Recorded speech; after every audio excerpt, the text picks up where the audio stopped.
operated by or owned by the county. Oh, I see. Yeah, Council also speak to that.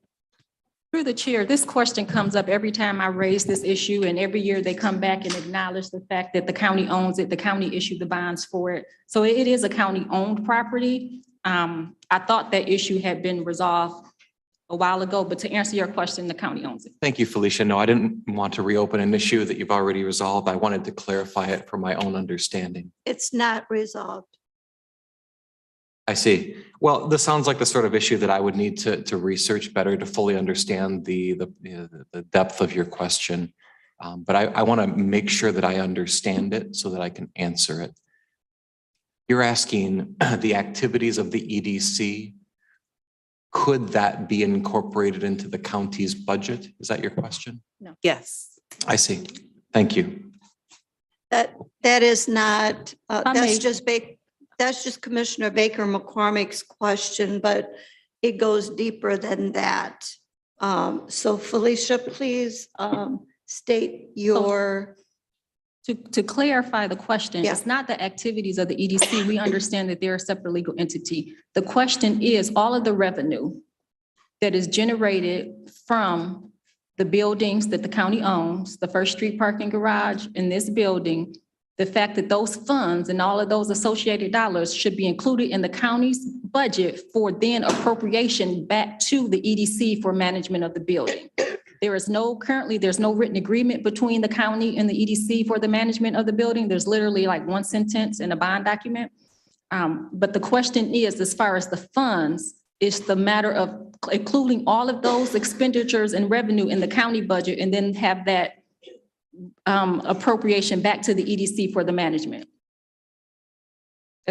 Hopefully that clarifies. I think it does, Felicia. It helps me understand the issue here. So the question centers around, so we know what the revenues are for rental space in the Guardian building, for parking spaces in First Street. The question is, those revenues, the question would be, should they be appropriated at the Wayne County level prior to use by the EDC? Okay, thank you. I don't have an answer right now, but I'm certain that I can research this. We're sure you can too. Mr. Abel? Yeah, thank you, Madam Chair. And Felicia, I'm going to ask you to pay attention to what I said and correct me if I say anything incorrectly, but this matter goes back to when the bonds were originally issued for the purchase of the Guardian building and First Street parking. And included in the bond indenture was a provision that the Economic Development Corporation was responsible for managing the properties. So the dispute is, what is the definition of managing? We do not believe that the industry-wide standard of property management is what's being utilized here, that as property managers, they are taking on more responsibility than they should be. But again, that is a provision of the bond indenture. I had thought, many years ago that we may call the bonds and reissue them, at which time we would have an opportunity to remove that provision from the bond indenture. Worst case scenario is when those bonds do ultimately get paid, that provision will be gone. And the management of First Street and the Guardian building will no longer be the responsibility of economic development. It'll be the responsibility of Wayne County. Felicia? My apologies. And to add to what Mark just said, not only the definition of management, because again, there's no written contract, it's also the compliance with UBA, right? If UBA says that funds must be appropriated by this legislative body, and we have county dollars from county buildings coming in that are never appropriated. So I think there's two prongs to that, Drew, just for clarification. We're Understood. missing the middle step of acknowledging the money's coming in and managing the appropriating on how we're going to spend it. So those two, we understand that they manage it, but on behalf of the county. So we need to make sure there's a contract in place of some sort, intergovernmental agreement or something that specifies that the revenues will be acknowledged and then will be appropriated. I haven't seen a contract for a vendor, for example, and I think that ought to really come to the commission as well. So there's a lot of issues that we need to get into, and I would love to resolve it before I leave. So what do you suggest, Felicia, that our next step would be to get maybe Mr., well, I won't call names, but the CFO and the commission together? I would suggest a serious conversation. It's difficult for me to suggest the next steps when the dollars aren't even in the budget for us to consider to appropriate or Right. do anything with it. Because we Right. don't see the dollars because they've set up a separate fund for them. So I think a serious sit-down discussion, because and actually, I think also advising the EDC board members that they're likely expending funds in violation of state law because those funds have been appropriated. And I don't think that they're fully aware potentially of the impact of what's happening here and what their actions could, result in, what could result from that, because they've never been brought into the discussion either. So I think some really honest and thorough discussion amongst all of the key players to figure out what the solution is could be helpful to resolve the matter. I will bring this to the attention of the chair and we'll go from there. Chair of the commission. So much. I look forward to being involved in those conversations so that we can get this resolved once and for all. Thank you, Madam Chair. Thank you. I'm glad you agree. I have a list and then we're running late. So if it's budget related, please ask your question. If it's not budget related, please just let me know. Commissioner Baker McCormick. Okay, Commissioner Martha G. Scott. Thank you. Commissioner Kinlock. You as well as Daryl Jones answered the question during the break. Great, then turn your light off, please. I put everybody on the list. If I see your light on your speaker microphone, then I put you on the list. Commissioner Baydoun. Thank you, Madam Chair. Before we wrap up, I would like to acknowledge a friend who's in the audience with us, the newly elected state rep, Al-Abbas Farhat from the city of Dearborn, is another county talent that's going to Lansing. Thank you for being here, Al-Abbas. Lastly, Luz, I think we still have time to clone Khalil Rahal. It's going to be a huge loss. Our loss is going to be the gain of DTE Energy. We're dearly going to miss him. Khalil is one of a kind. He brought a lot of, he's a wealth of knowledge, let's put it that way, and we're going to miss him. Oh, I'm not going to be able to text to him anymore. Not on that issue. I'm going to hate to see, is he gone already? Going away party or gathering on Thursday. Oh, I'm going to miss him a lot. He was one that I really relied on for a lot of information, and it didn't matter what the subject, he seemed to have known and was very aware of everything. So I have to touch base with them. Any other questions, Felicia? Just 2 points of clarification regarding the information the department submitted with their budget responses. And I apologize because staff got this late, so we couldn't follow up with you. But the land bank is listed in the department's org chart. And they have a division director.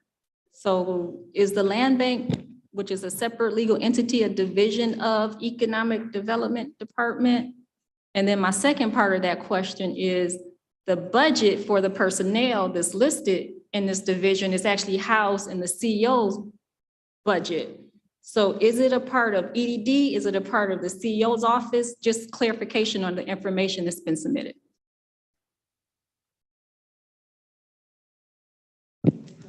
Drew Vandergrift again. Thank you, Felicia.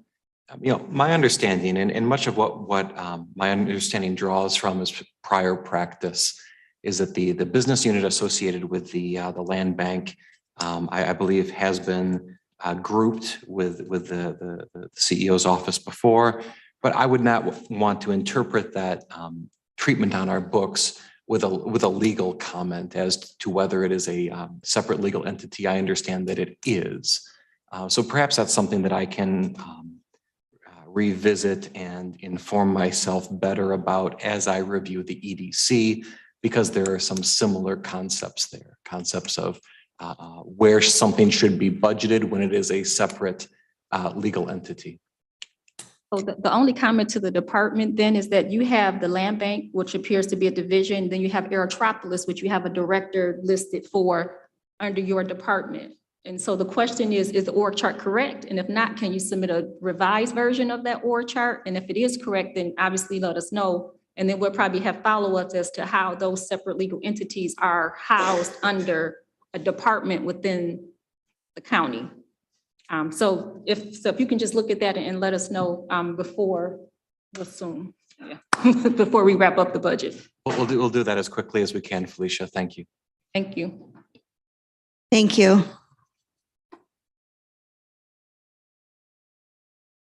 Alrighty, Mark, do you have anything else? No, I don't. I just want to thank the department for their presentation and their comments. And again, working with us and your thoughtfulness in preparing answers. Thank you very much. Thank you for staying around, and we enjoyed having lunch with you.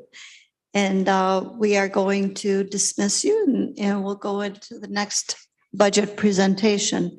Mr. Abbo, Thank you, Madam. Please let us know what we're doing this afternoon. Thank you, Madam Chair. If it's 12:30, then it's time for the Register of Deeds.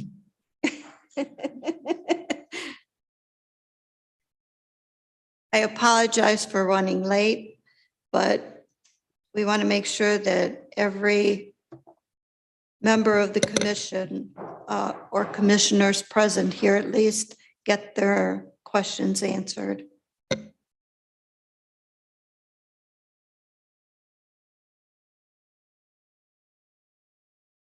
Good afternoon and welcome.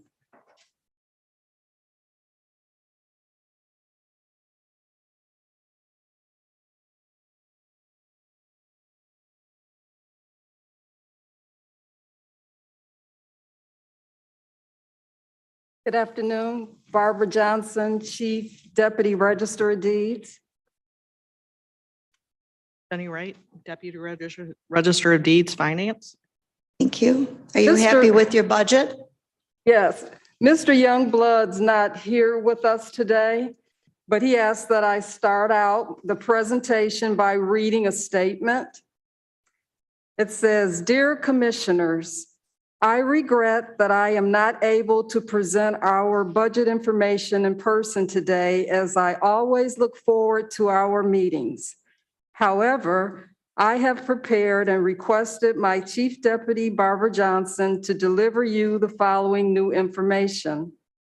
Your approval 17 years ago allowed us to team together with the prosecutor and the sheriff and begin fighting a new crime wave I identified in the county.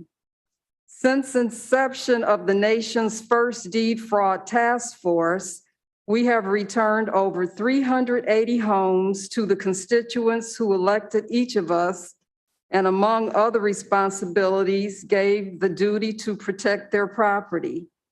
Each of your districts have been affected by the crime wave, and like fire or police, the team has responded appropriately as needed. Although we were on the front of the wave, we were not the only county to identify this property steal. I remind you Cook County, among others, asked, and our team trained their law enforcement on our proven successful strategies. Recently, I received a call from the Washington, D.C. Congressman Chair of Housing Committee. The committee has recognized the advancement of this continuing crime wave now across the United States and has identified Wayne County as the experts in the field. The committee is seeking a nationwide action to address this activity and the theft of most people's most valuable asset, a home. Our expertise is deemed critical to their outcome. I shared our approach and lessons learned from these years of investigating these issues. As a result, the committee is planning a visitation to our war room, observing firsthand to evaluate if modeling a national funding source for duplicate teams across the country is the appropriate assistance for guarding property rights. Again, I thank you for your forward thinking and supportive votes in this effort throughout the years.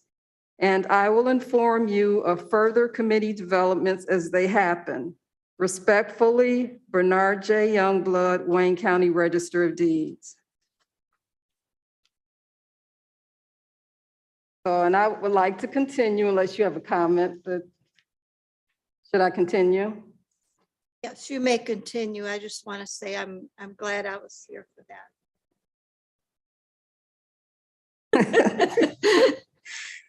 Okay, some of the projects that we have for the upcoming fiscal year is we hope to renew a contract that we currently have with Co-File Technologies. This contract allowed them to do archival digitization of our track books, and they created a software program to index the track books.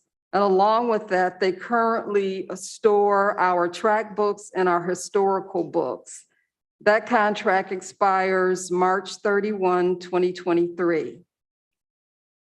Another contract that we will be sending an RFP out for most likely is the Giffords-Webster contract for survey, monumentation, and remonumentation of all of the corners in Wayne County. And this is a state mandated program that's funded from the state with a remonumentation fee that's collected on each document that's recorded in a Register of Deeds office. That contract expires December 31, 2023. We also have a contract with U.S. Imaging for, initially was for conversion of digital land records to microfilm as a means of preserving the county's records. And they also store our microfilm. That contract expires October 3rd, 2023. A renovation project that we hope to undertake is to renovate our 2 public restrooms, which are in pretty bad shape. And we hope to use funds that are available under the lease for 400 Monroe. The biggest obstacles that we have currently are trying to fill positions. One of our positions that's extremely difficult to recruit for is the plat engineer. The official title is Engineer 4. The plat engineers are in the group that review condominium documents and plats. And the lead plat engineer is also the representative for Wayne County for all projects that have to do with monumentation and the survey. And he also is responsible for chairing the meetings of the Plat Review Committee, which is a group of surveyors that have to review the plats and the documents that go along with it before they can be filed with the state. We started recruiting for this position in March 2021. And before that, I have to tell you, the person who was in the position, it took 18 months for us to get that person. He ended up getting promoted when the person who was the lead of the division left Wayne County. And it's necessary that we have a licensed surveyor because only licensed surveyors can sign off on the plats and also be the person who represents the county as the surveyor responsible for the remon program and that type of thing. So currently the salary for that position is $62,448. People in that position have to be licensed by the state of Michigan, and they can't get licensed until they've completed a 4-year program, get a bachelor's degree, and then they have to work about 4 years under a surveyor. So that's about 8 years of a person's life to come out and earn $62,448. So since the position was posted in March 24, 2021, we've had 10 individuals apply. 7 of the 10 people did not have licenses to practice as surveyors. 1 person thought he could actually negotiate a higher salary, so that didn't happen. And the other individual, as we started interviewing him, and reiterated the fact that that was a salary he couldn't accept the position, said it was too low. So we would like at least to add a footnote in the pay plan that allows us to offer a salary that's higher than the entry-level pay for that grade. And there are footnotes under the Engineer 2 and the Engineer 5 that allow that. So we're waiting for personnel to approve that. And it would be based on the education and the skills and previous work experience, and personnel would still have to sign off on that before we could offer a person higher pay. So we're hoping that that is one way that we can move forward and maybe make the position more palatable to someone. Otherwise, it's just going to continue to be difficult. And we have tried other things to get people. We went to the Michigan surveyors group and had them post the job. And they did so for about a month, but no one responded. The person who supervises the unit went to a state conference and he passed out flyers and made an announcement. Nothing was generated after that. We also had Nazay, who works with the executive team and personnel, do a push out to different people who are applying for county positions to make them aware that that job is still available. But the biggest hurdle is the fact that people are not going into that field at large numbers at all. And the average age, I think, of a surveyor now is 56 years old. The other classification that we're having problems recruiting for is land records analyst.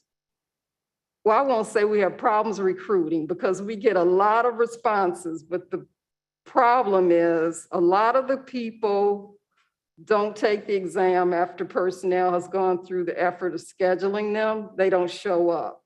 Then we have a large number of people who don't pass the exam. And we've had some who did pass, managed to come to our office and they couldn't pass probation. So we're continuing the process of trying to get more land records analysts. And I know one of the plans that the county executive has is for all employees to be able to telework. But unfortunately, because we don't have enough people to man the counters, work the call center, help out with indexing, and work as relief for our security guard, they're not able to work from home. So we just definitely will keep working on trying to fill that classification too. So I don't have anything else to present, but Jenny Wright is here if you have finance questions, and otherwise I can answer some questions too. Thank you. Those positions are funded though in your budget, correct? Yes, they are. Are those union positions? Yes, they are.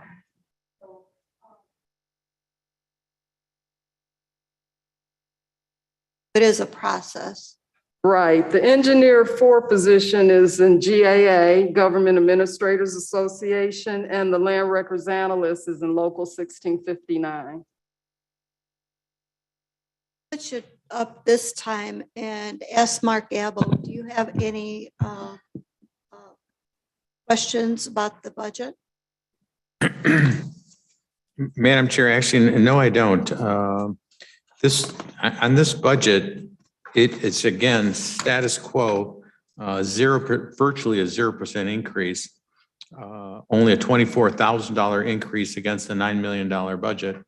My only question is the ability of the department to provide for all of their requirements.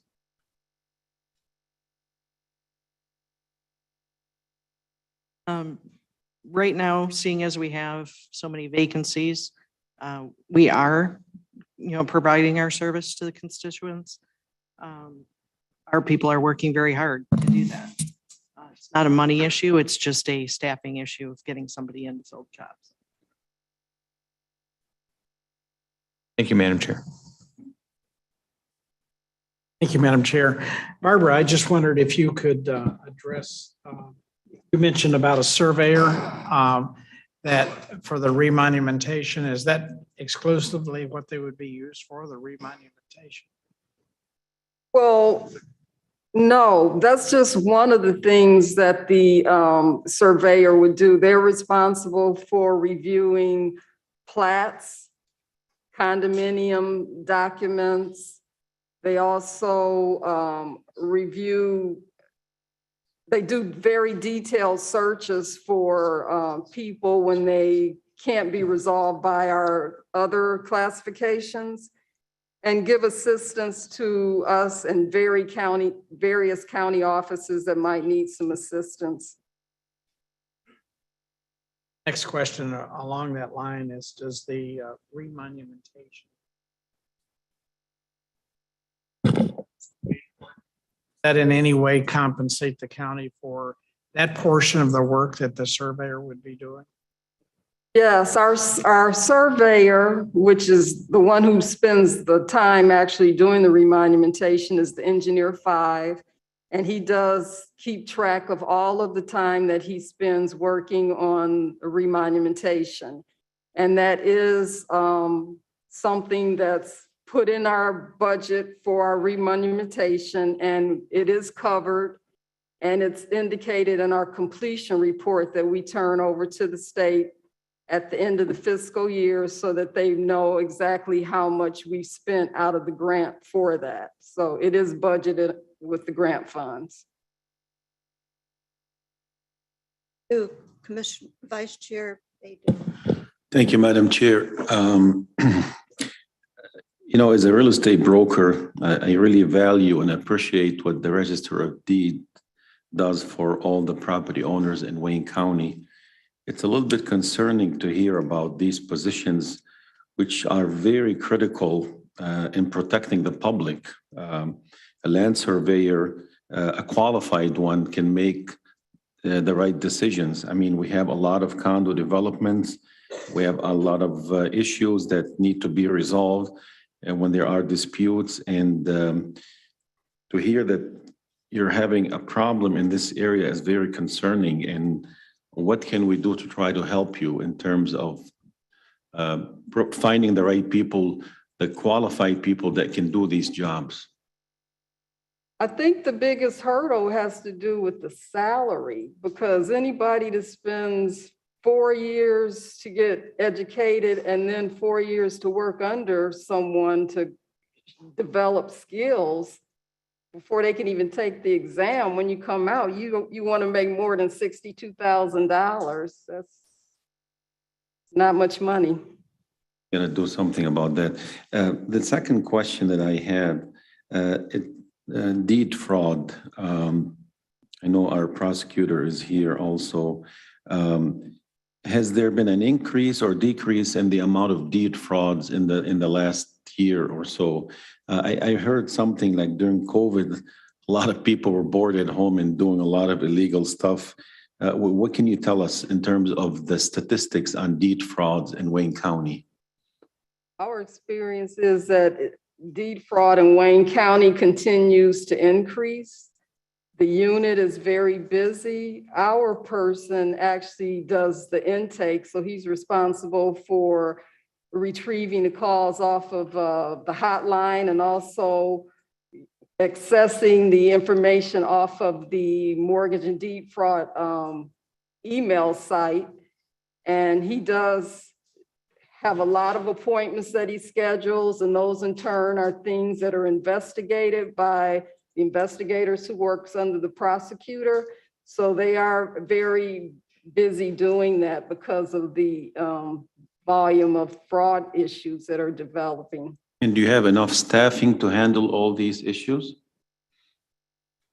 Well, what we're doing is assessing how well the person that we have, because he's new in his position, he started a few months ago, and just seeing how well he can keep up with everything and evaluate that to see whether or not we need to add anyone else on our end. I can't speak for the prosecutor's staff. Okay. Here's another question. Like, I had a real estate closing yesterday. Obviously, title company handles the transaction. They're going to register the deed. How long does it take for the title company? I know they do everything electronically now. If I come on Monday and try to pull up the search on that property, will I be able to see that that deed has been placed on record? Is the register of deed now caught up? I know it used to be 6 months before. You would send the deed down to the register of deeds. It would take about 5 to 6 months for it to show up on record. But now I know there's been a lot of changes, and all the title companies file electronically. Is it like within 48 hours, 72 hours, where a document could be viewed online, if you will, if I was to search for that document? No, you would not be able to actually view the document until it's indexed. So that means that a group of our employees would actually enter data off of the document, like the grantor address and that type of thing, and put it in fields so that when you search for it under one of those, like the address or the legal description or the grantor grantee, you would actually be able to pull up the document. But it takes there's a delay in the time that it's recorded and the time that it's indexed, and we generally stay between 6 to 10 days.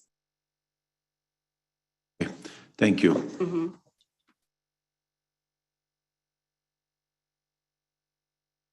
Recently recorded a document that I took with me the same day, which is great. So 6 days from there or 10 days, I'll be able to look at it then. Right. Hear it at. And those are business days. I should have said business day. Right. Within 2 weeks. Right, 2 weeks. Okay. Any Commissioner Anderson? Thank you. I think, thank you for recognizing me a second time. I just forgot one thing. And when Commissioner Baydoun mentioned the deed fraud, I just wondered about the deed guard. I wonder if, and I did talk to Mr. Youngblood about it, that the tax ID number instead of the name, if that could be modified in some way with the vendor. He said it was an outside vendor, I guess, that it would make it a lot easier to search, and you wouldn't get all the notifications like with a name like Anderson and probably even like Baydoun. If you were to sign up for the deed fraud a protection where it notifies you if something's recorded with that name. Of course, you can think about, and even Johnson, how many Johnsons and Baydooms and Andersons there are. You get a notification every time something is notified, recorded. If it could be by the tax ID number, that would eliminate that entirely. And only the people that really should be notified are then notified. And I don't know if he's made any progress with that, but he said he was going to check with the vendor. But if you're not aware of it, maybe you could take it back to Bernie. Right. And That is a concern that Mr. Youngblood's aware of, is people who have common names do get a lot of notifications, like Barbara Johnson. You can imagine what happens with me. And that is something that he is trying to find out if the vendor or when that can happen. That would be something that would help out a lot. And I think more people would probably want to sign up for the program. I find myself when I've one time recently, I got a notification and there was like 6 different properties and 6 different Andersons in one day that I got. And of course it gets my attention when I see it, because I start thinking, well, this could be one that somebody's tried to falsely record something. But I appreciate it. I'm sure it's a matter of working out an arrangement with the vendor. But thank you. Thank you, Madam Chair. Thank you. I don't see any more hands. So, about, 5-6 years ago, the Register of Deed had discussed with me having some people work from home, and they weren't so sure that it would be allowed. So he was very, very forward thinking even then.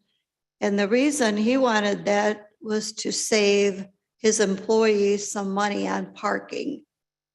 So I absolutely love our Register of Deeds. He's very forward thinking. He's brought Wayne County up to par and exceeded it, actually, to take us on the national level. So tell him thank you very much. And we'll look forward to seeing him soon.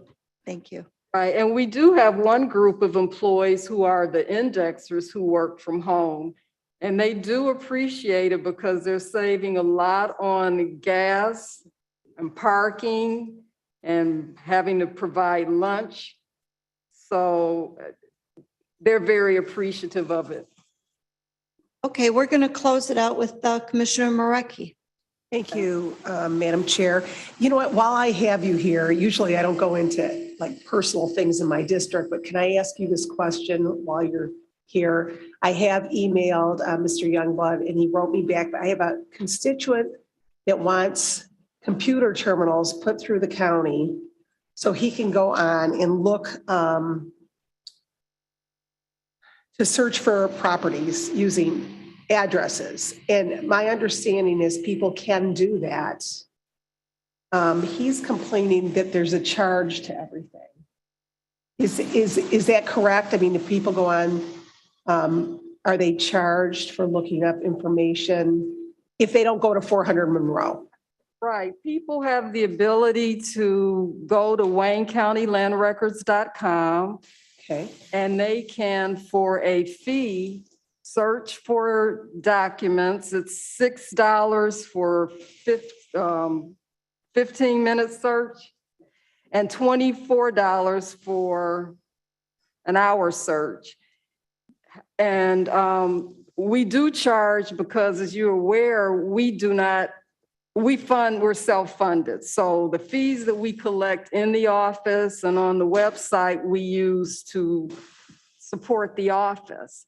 But people can do a free search to look up the grantor or grantee. They just can't do a free search to get the other information and see a document. Okay. All right, great. That helps with this. But if they go to your office, are there terminals? There are kiosks in the office that people can use on a limited basis. Okay, I just wanted to make sure there wasn't something that we were missing because we sent him that information. But I just wanted to make sure. So he would like, just for the record, you to set up kiosks throughout the county that don't cost anything. Just want you to know. Thank you, Madam Chair. To that point, Madam Chair, veterans don't pay, is that correct? Or a discount? When they come to the office and they provide their documentation, they get a free search. If the address they're searching matches what's on their identification, and they also get a copy free.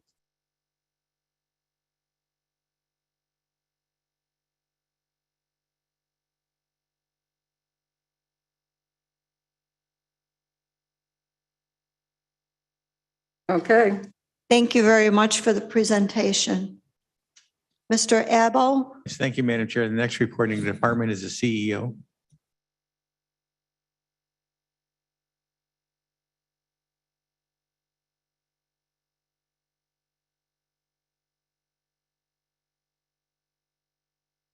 Good afternoon and welcome.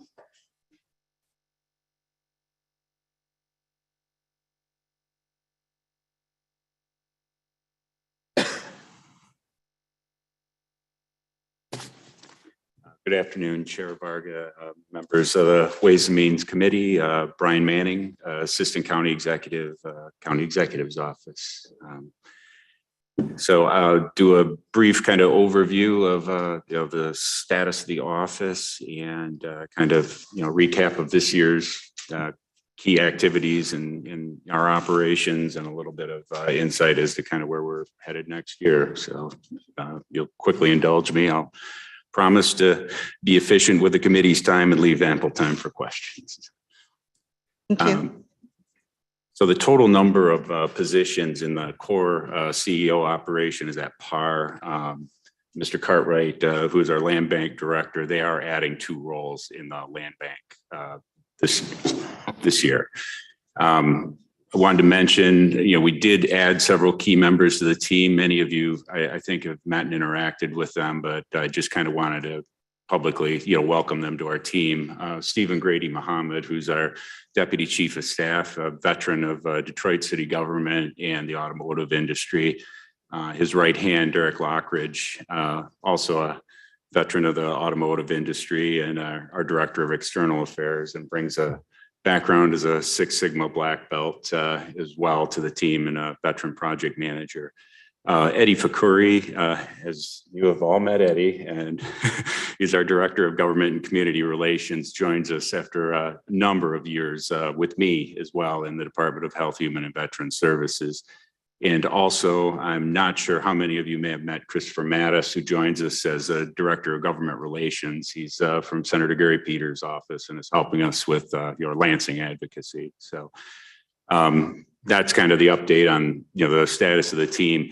I did want to take a minute to acknowledge that Khalil Rahal is leaving for DTE, I believe effective 8/26, and there's a bit of a going away, I think, on Thursday for Khalil. I just kind of wanted to personally acknowledge Khalil and thank him, for his many contributions to the county. He's an incredibly talented and hardworking guy, and just somebody I really value as a colleague, and I certainly wish him success in all future endeavors. With respect to kind of the key activities of the office for this year, we've focused a lot on building the communications team. The pandemic brought some kind of unique demands, and unfortunately, I think what we ended up seeing was we ended up a big conduit for public health information about key government services and events, and more, frequently lately, initiatives involving state and federal, stimulus activities.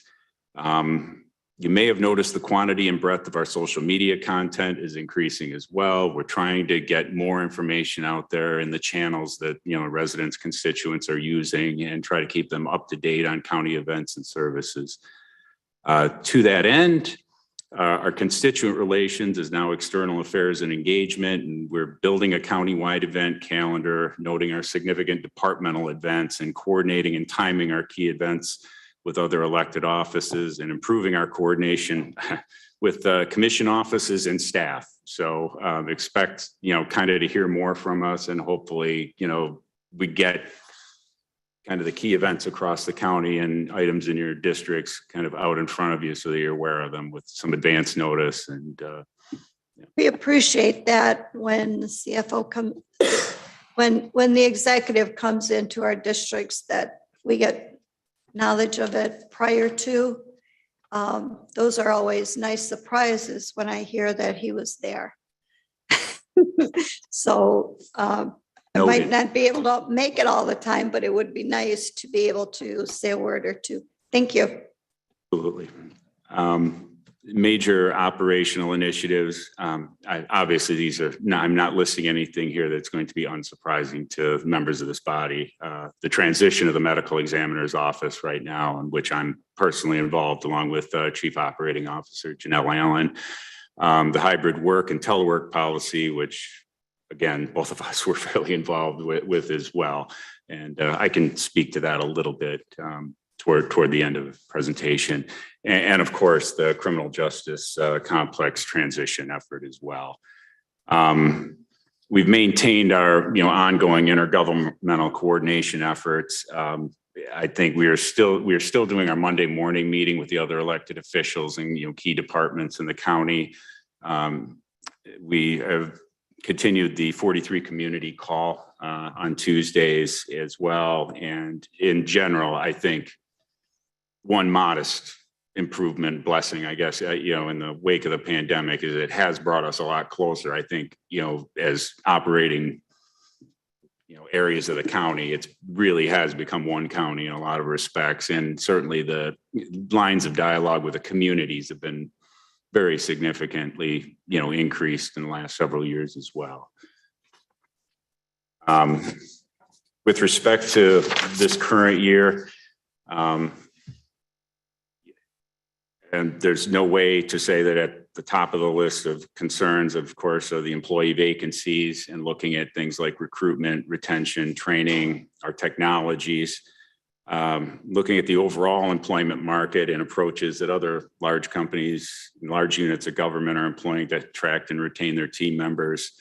The federal and state initiatives, some of this money has come to us already, and we will be working with this body, on those projects as those come forward. Additionally, there are some state awards of federal monies on the major infrastructure that we'll continue, to work with from an advocacy standpoint to make sure that, projects are coming to Wayne County and benefiting the constituents and the residents. And, additionally, we're going to probably in fairly short order be announcing some health-related and youth-related initiatives as well, in addition to the economic development and infrastructure, projects that have, kind of already been brought to this body. And with the CJC transition, coordinating the physical move and logistics associated with the transition of services from the current Frank Murphy Jail Division and the JDF. We have put together a dedicated team internally within the administration to help streamline contracts related to the criminal justice complex so that we are bringing those in an efficient and timely manner to commission staff for their review and analysis prior to presenting them to this body. And just kind of on a summary note, we continue to move along on a path toward normalization, 2.5 years into the COVID pandemic. Wayne County was uniquely hit hard by COVID-19, particularly at the outset. And it's left us all with a certain amount of caution and trepidation. Nonetheless, we're excited to formally move to a hybrid work environment and to continue to modernize county workplace technologies and office environments in order to improve the services to our residents. We do have several key projects to coordinate this year, and we expect to meet the challenges they present. My thanks As always, to the County Commission and their dedicated staff, we value your partnership and guidance to help county government achieve the best results. Look forward to your questions and thank you for the opportunity to present here today.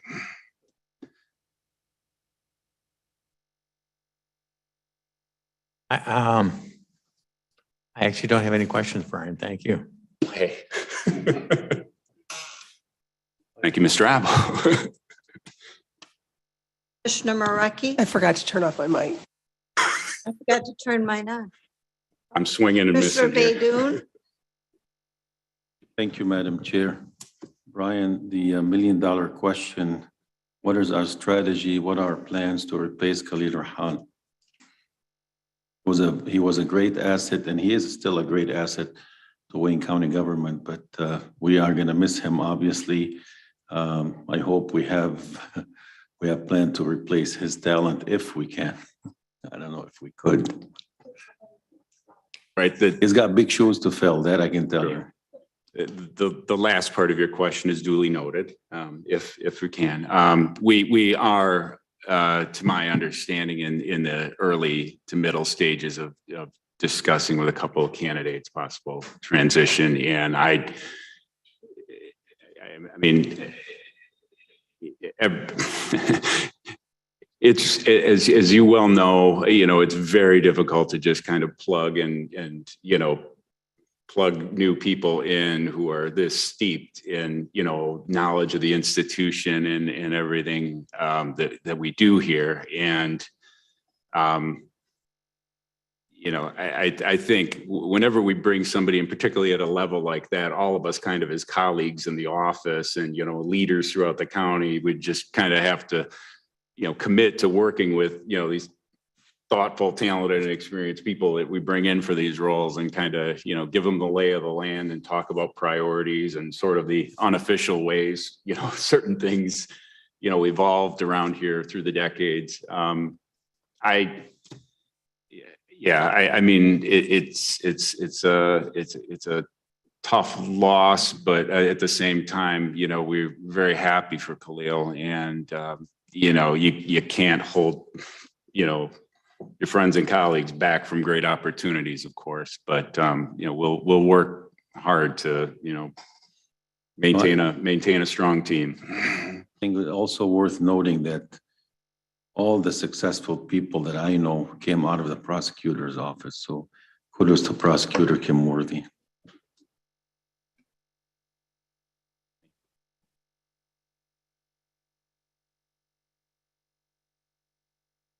Thank you, Madam Chair. Thank you for being here today. I too want to thank Khalil for his service to Wayne County. He served us well. And just wanted to know if there is in place any type of succession planning for things like this that we know will probably continue to happen. And then also, is there any, or has there been a survey of any kind that you're asking him to complete it as he transitions out to see what we can do better, or just a exit survey? Yeah. I wouldn't be positioned to answer either question particularly well, given I'm situated, I guess, outside of personnel and human resources at the county. However, I would say just generally along the lines of succession planning, I mean, I think, we do report as a body a succession plan for the county. We do kind of have some redundancies within our office that, you never fully, you never fully replace a C-suite executive on the fly. I mean, there's always kind of a drop in a build period, and, other team members, kind of at a colleague level or in there supporting. But yeah, I mean, it's, Yeah, I mean, I'll say this, in the executive's office, we manage with the awareness that we have a responsibility to kind of always be positioned to be able to, work through a transition if one of us, I mean, frankly, if anything happens to us, both good or bad. And I mean, it's been a fact that's kind of been brought to bear through the COVID-19 pandemic too. I mean, we've, for various reasons on our floor in the last 2.5 reasons, we've lost 3 colleagues, Connie Camilleri this year as well. And though they, I mean, there's just people very close to us who did a lot of yeoman's work for the county that maybe a lot of people didn't know their name, but I mean, they're just incredibly dedicated people, have been here a long time. And whenever anyone leaves, we have a loss to work through, certainly. Thank you.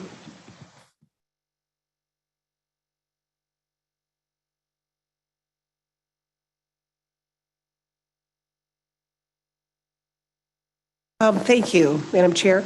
To the point of Commissioner Baker McCormick, is there actually if something happened to Warren Evans, is there a deputy CEO? Talking about succession. At present, the role is vacant, though the administration intends to fill the role. Has it ever been filled since he was elected? No, it was the prior incumbent was Judge Kaufman. Oh, okay. So since he left, there's been no. Right. It has been vacant, and as the executive announced, the duties were kind of borne equally by Janelle Allen, Khalil Rahal. So, I mean, God forbid anything ever happened to him. So what would happen? The commission appoints, or if there's nobody in that position? That I would certainly defer to Corporation Counsel on kind of the contingencies and eventualities under such a thing. And if it were to arise, God forbid. Oh, yeah. Yeah, but yes, I think the either remedies probably tied either to the charter or an ordinance in the event of such a thing, which I don't like to ruminate on, unfortunately. No, I mean, Monique's been talking about succession Sure. to every department head. So it's just a natural thing to think about off the top. So, thank you. Yeah, to that point, that's a very important question that Commissioner Marecki asked.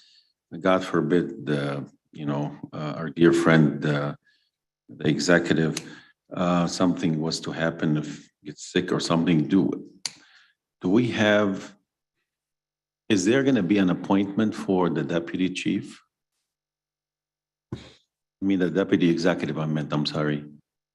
I don't have a concrete and specific timeline. I can offer that the administration does intend to fill the role. Okay, thank you.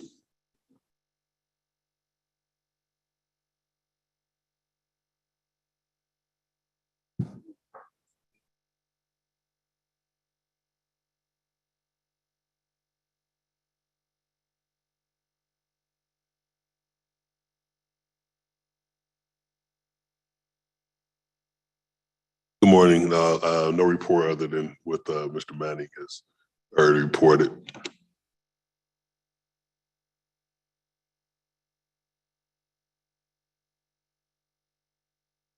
Ways and means, perhaps, a piece of property. The treasurer still pays for the maintenance of that property? Do you reimburse for the, say, grass cutting or boarding up? Once we get a piece of property, yes, according to the IGA, the treasurer does pay us to maintain the property. So we actually pay the maintenance and grounds and boarding up people to go take care of the property. And it's a set amount that the treasurer gives us per property and a set amount that the treasurer gives us per vacant land.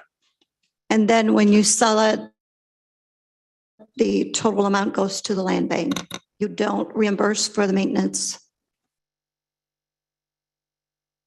No, we don't reimburse for the maintenance. The treasurer, the whole amount goes to the land bank.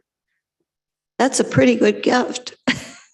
Well, no, You we're get the paying property plus maintenance, so, yeah, that's sort of, well,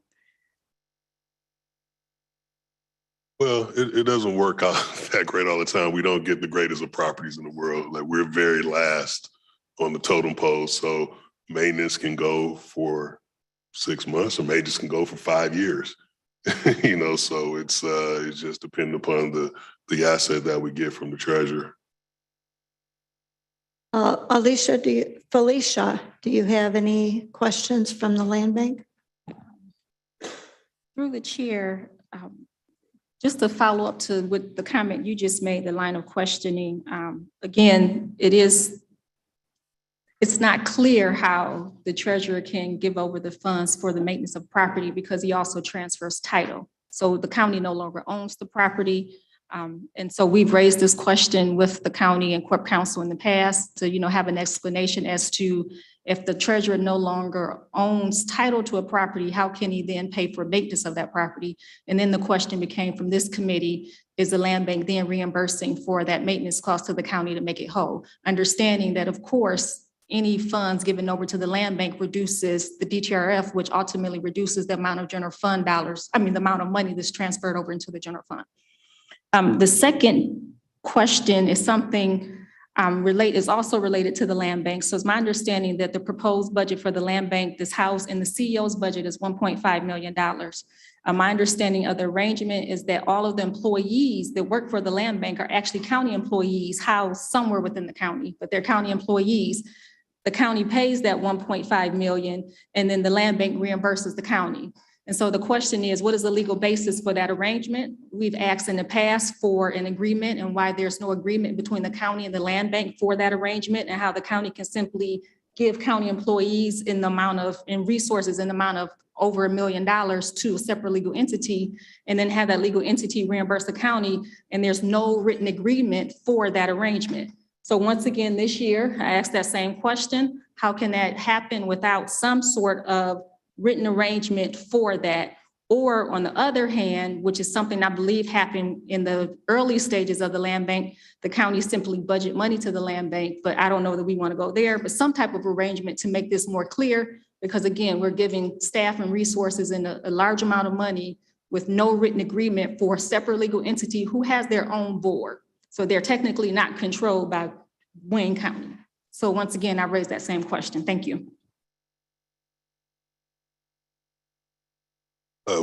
We will have to look into that. Just first I've heard of that question. So we would definitely look into that and see if we can get some kind of written agreement. But yes, you are correct. We do reimburse the CEO 100% for any dollars that comes to us from the CEO's office.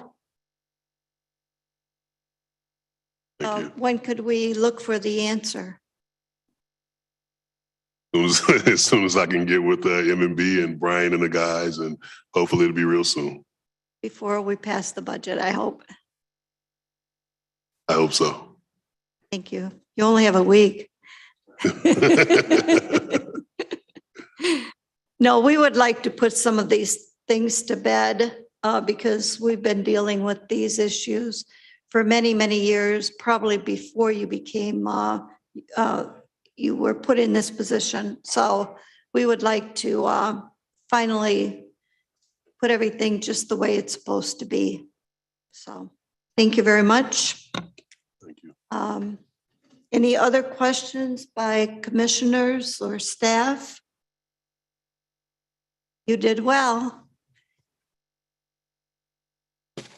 Thank you very much for the presentation, and we'll be talking to you soon. Thank you. Mr. Abbo. Thank you, Madam Chair. And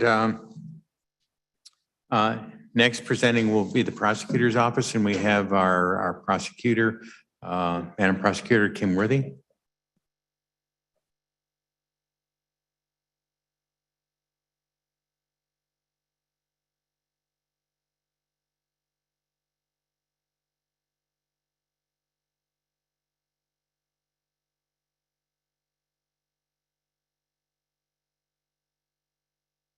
We have two more chairs there if you need other people to come to the, okay.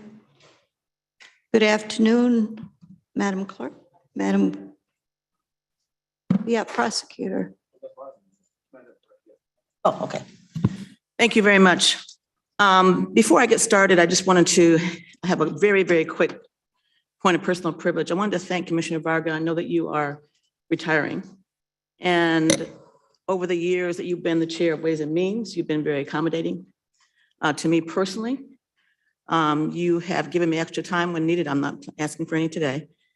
And because I gave you 60 pages to read at the last minute. And I just want to thank you for your professionalism, for you're always willing to listen when I pick up the phone and ask questions about the budget. You've always been right there. You've always returned calls. You've always been passionate. You've always tried to help. And I want to thank you publicly for that. Thank you. So I've been at this for a long time, as most of you know.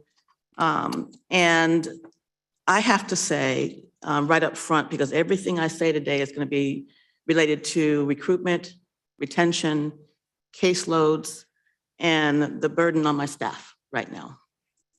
And it's a pretty serious situation. I have to say this is the worst that we've been operating since I've been not only the elected prosecutor, but when I was a young assistant many, many years ago.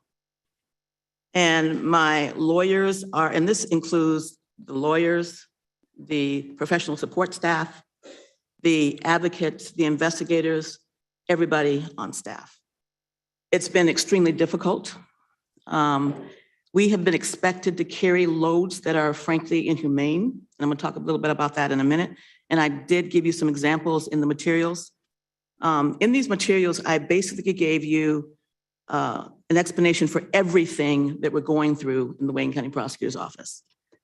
I have come before you, not before you, but other committees, the Public Safety Committee to name one specifically 12 times in the last few years to present and explain the difficulties that our office is going through and how it is for the employees in my office. We have reached a point where it's very, very difficult to get people to stay. It's very, very difficult to recruit. Pre-pandemic, we would get anywhere from 300 to 400 applications. And it's not that people don't want to work at Wayne County, that's not the issue. But the issue is retention. And frankly, the issue is at this point beyond my control. And I'm going to talk about that in a minute.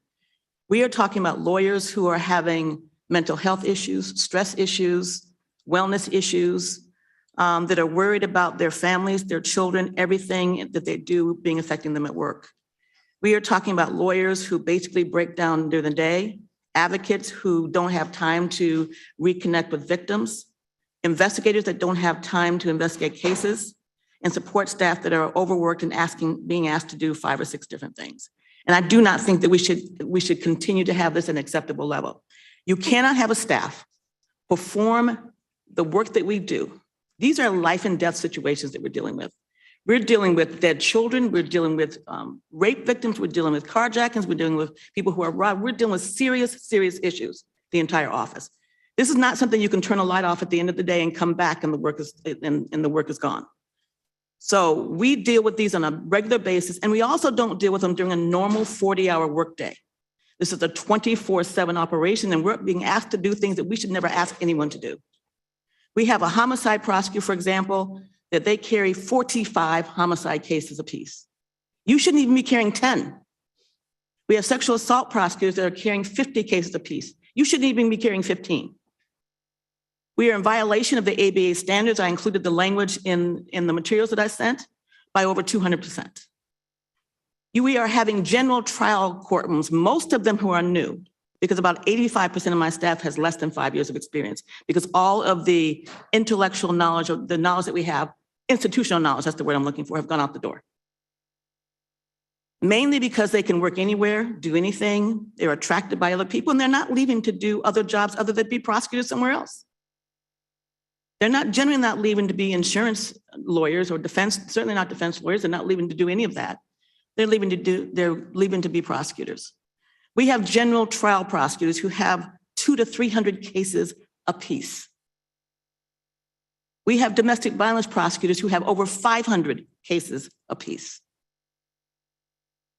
We have child abuse prosecutors who have tens and tens of cases apiece. And all these cases are serious cases. So I don't know what else I can possibly do to make people understand how difficult it is to be a prosecutor in the Wayne County Prosecutor's Office. Everybody wants to come because you know when you come to Wayne County, pre-pandemic anyway, because we haven't tried many cases lately, although it is going up now. You can come here, work for a few years, 5 years, 10 years, and go anywhere else and command whatever salary you want. People will throw money at you from other counties and other places because you came from Wayne County. And as Commissioner Baydoun said, and he's right, some of the people you have around, the Attorney General, the Solicitor General, the people that we have around this state that are doing the great work legally are from my office.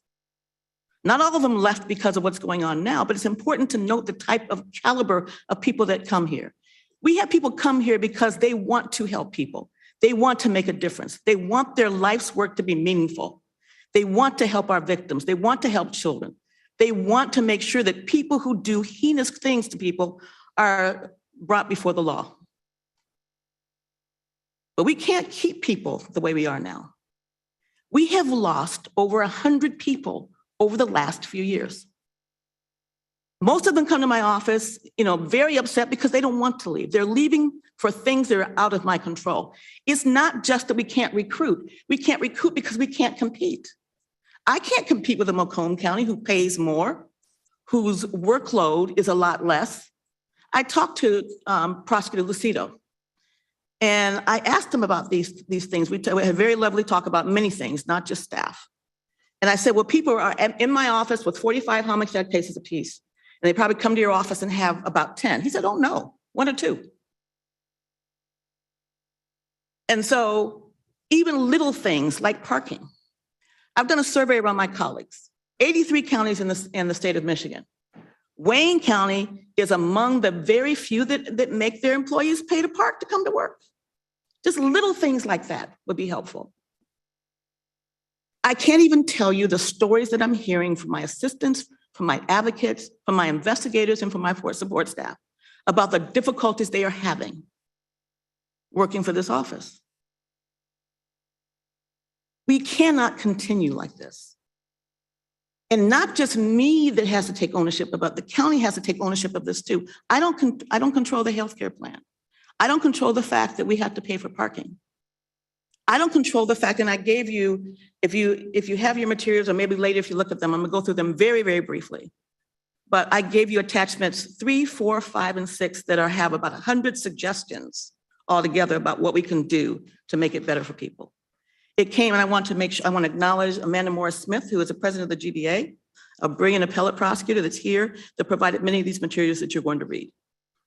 Mark Hindling is my chief of my technology and many, many other things that he does, and he's piloting basically himself the multi-million-dollar digital system that we will be implementing at the end of September, that as Commissioner Marecki knows, I've been asking for since 2005.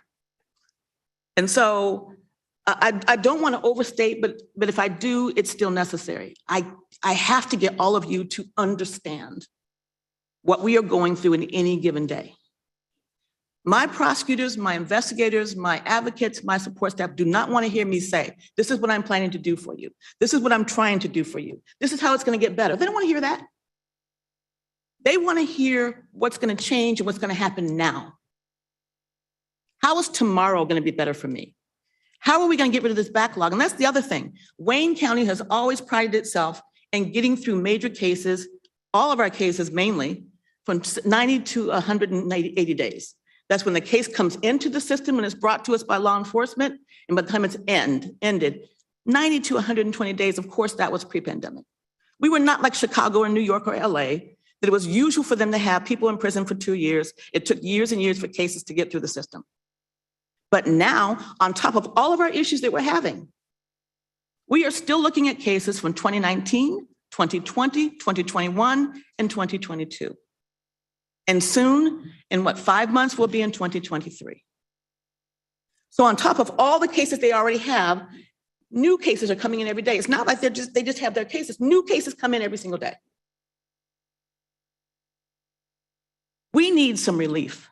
And I can't do that myself. I have done everything I can do, and not just me, my team, to try to make things right and better. but there's simply the structural changes and the occupational changes that have to be made for things to be right have to be made by you. And so this is not a rant, this is just the truth.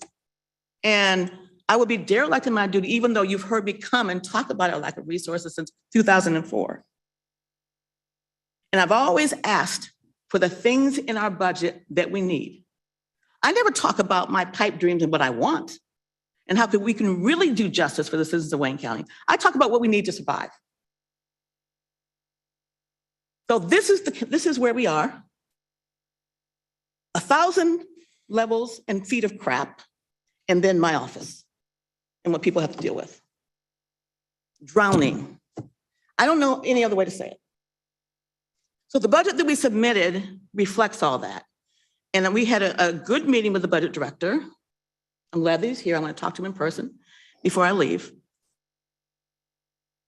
But one of the things that was said, and intellectually, I understand this. I understand this intellectually. I understand that when I have 80+ vacancies, I'm probably not going to get awarded the 39 others that I need just to be serviceable. Just to be serviceable. Nothing extra, no bells and whistles, just to be serviceable. So even if all my positions were filled, we still need 39 more. And I understand the intellectual thing. Well, why should we give you more when you can't fill what we have? But again, I've just told you I can't fill them because of other things outside my control that have got to change so we can attract people here that want to stay. Now, when you're a younger prosecutor, because like I said, probably 85% of my office has less than 5 years of experience, and that is harrowing, that's scary. And when you come to Wayne County before the pandemic, if you've been there for 2 years, you've tried hundreds of cases. But my young prosecutors, I feel horrible about this every single day, haven't tried many cases because of the pandemic. That's not your fault, that's not my fault, that's not their fault. But that's the inexperience that we have. Talent is there, certainly. We have talented and dedicated and committed people, compassionate people that care about their victims, that care about this office, that care about being good prosecutors, that care about justice. Whether justice means a not guilty, a guilty, or something else. We care about those things. We care about delivering services. But just getting away from the lawyers for a minute, let's take my advocates. How in the heck can they keep up with all these victims of all these cases? And as one told me recently, she said, it is not unusual for me to get a call, a desperate call from someone who's been victimized in the worst way, or a family member of someone who's been killed. Their 16-year-old daughter, their 14-year-old, their baby. And they want to know what is happening with my case. Why am I waiting all this time? And it's not unusual for that advocate to be on the phone with that victim for an hour, trying to talk them off the ledge, trying to tell them that we care, trying to explain to them what's going on, trying to keep them engaged in the system, because we have an awful lot of people who are no longer engaged and just don't show up anymore. That's one person, one call, 1 hour out of the 18,000 to 20,000 cases that we do per year. And I've already told you, we have 3 other years that we're dealing with. My office is less resourced than the neighborhood defender's office, who gets millions of dollars, well, collectively from the state. And I understand it's not state, it's not county money.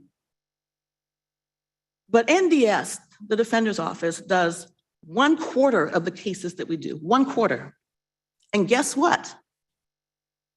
That's 1/4 of the cases that we issue.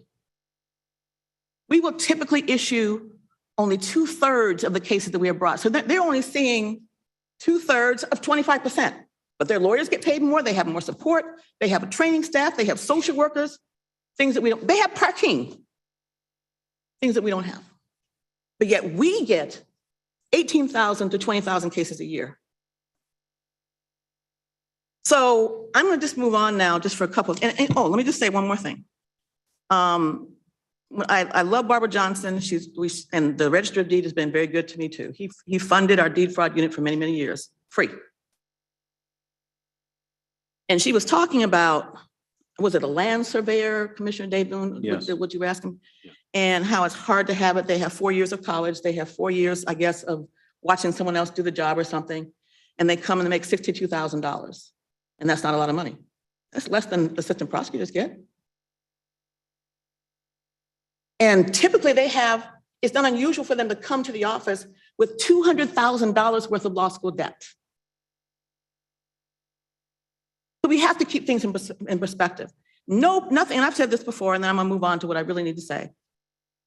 I've talked, and no disrespect at all to sign painters. They're important, but sign painters in Wake County make more than the lawyers do. So I could go on and on about this, but I'm gonna move on through. I just want you, and we apologize for getting our documents, for answering your questions so late. We were really trying to give you a good flavor of everything that's going on. I encourage you to read it all. I know it's 60 pages, but it includes very important material where you can fly spec what we're doing and you can understand very clearly what our need is. I just want to make one comment about, and plus, not only 60, we have 11 attachments, but that's part of the 60 pages. You asked for an organizational chart, and that's our chart, but we can't go by that. That's not what we're doing now. So it really is meaningless at this point because of the staffing issues that we have. That I think together we can fix and get people to want to stay here for, maybe not for a career, but stay and feel supported and feel appreciated and feel valued. So the one other point I want to make before I move on is, I think one thing that was said to me was that your budget from the CEO, and I have to say, it was a good recommendation. I mean, we have some things that we had some issues with some of it, but basically it was a good recommendation. And I want to again say, as I say all the time, you've heard me say it a million times, the difference between this administration and the one that was in power when I came here, the Ficano administration that didn't give a care about anything and anybody, and this administration who cares, I think, about us and wants us to feel valued and appreciated, but we still need to work harder, and I know they are, has been very accommodating. Very accommodating. I think it's a bit wrong to say that we have a bigger budget than we had last year, when really what that is the difference between the rise in chargebacks, the rise in union contracts, and the rise in fringe rates. So I just want to point that out. So we have in the Wayne County Prosecutor's Office and prosecutors across the state, hundreds of mandated functions. People think when they watch the legal procedurals that all we do is issue cases and try cases, where there's other functions that we have.